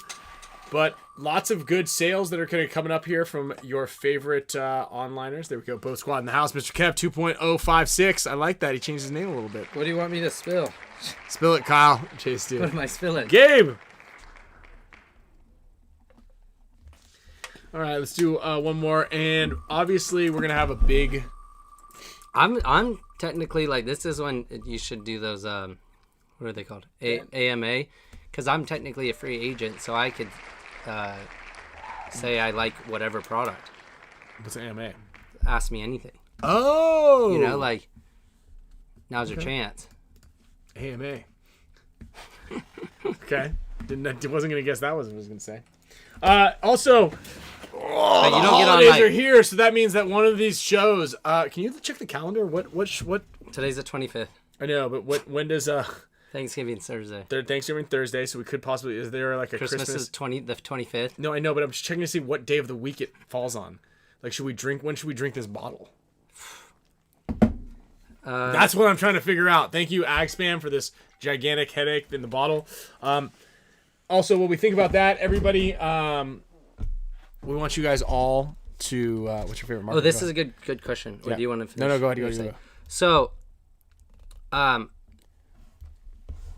the Force that I had, that, what is it called? Patina? That turquoise one. Remember, I sold that also for $2,000, and I used it for the whole year, for 2022, when I came back. That was by far the best gun I've ever used. I wanted to keep it. I was like, I do remember you saying I could use the money, so I'll sell it for $2,000 if somebody wants to buy it. But I was kind of like tough that the Idol, like that the new Lux felt like perfect, and maybe that's just personal preference. Like as far as the ergonomics, felt perfect in my hand. I don't know, that gun shot incredible. Obviously the Planet Eclipse, that gun that I have is like it works flawless every time. But I feel like it wasn't like as. If that Lux that I had, like it was kind of finicky with like paint. Like you have to have the best paint, and it has like the right bore size. It's like needs like race car fuel. Right. Deluxe. But when I had that was by far like the best gun. So I don't know. I guess it's somewhere. Somewhere between the Force Deluxe and the. I just can't the say like Deluxe. what's my favorite, but I will say that gun I had in 2022, that Force, was the best gun I ever shot. Damn. In my life.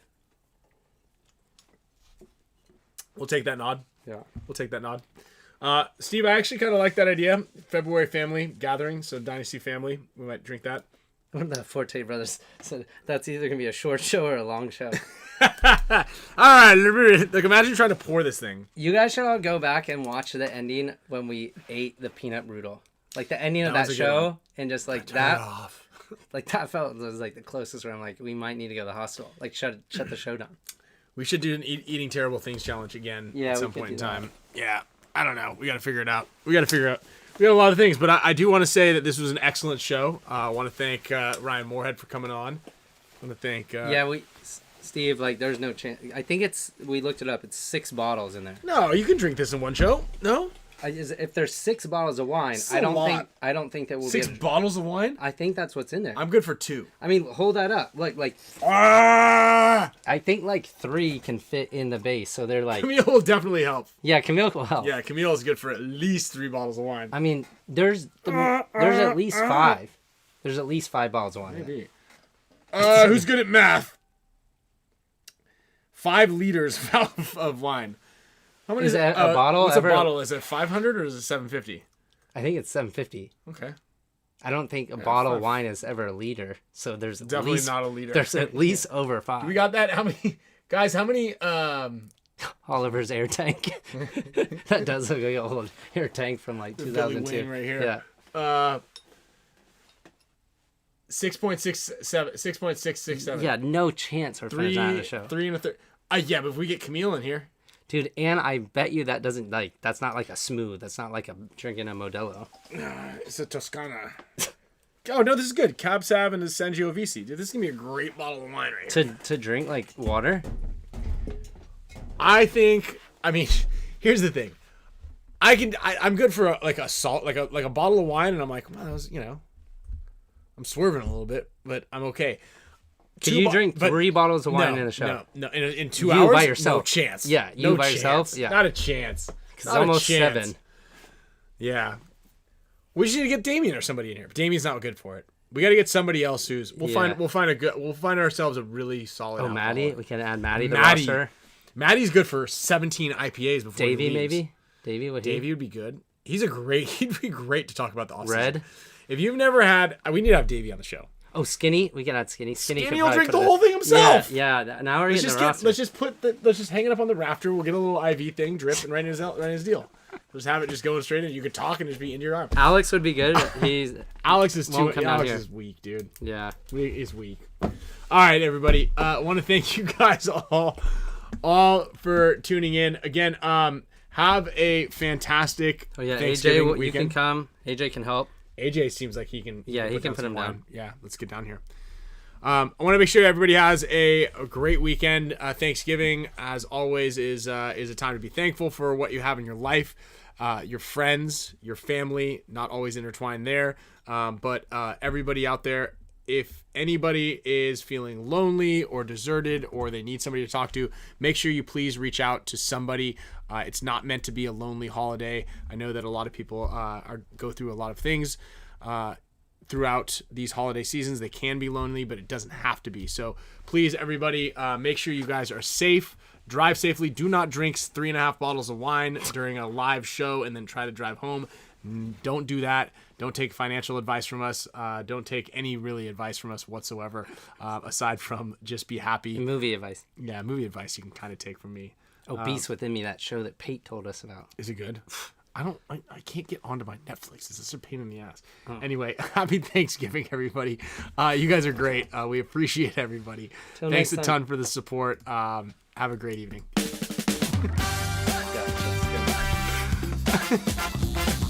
I definitely. We just need one heavy hitter to take this thing down. 2 bottles of wine. I mean, Maddie and Skinny seem like good picks. We can't have both of them though.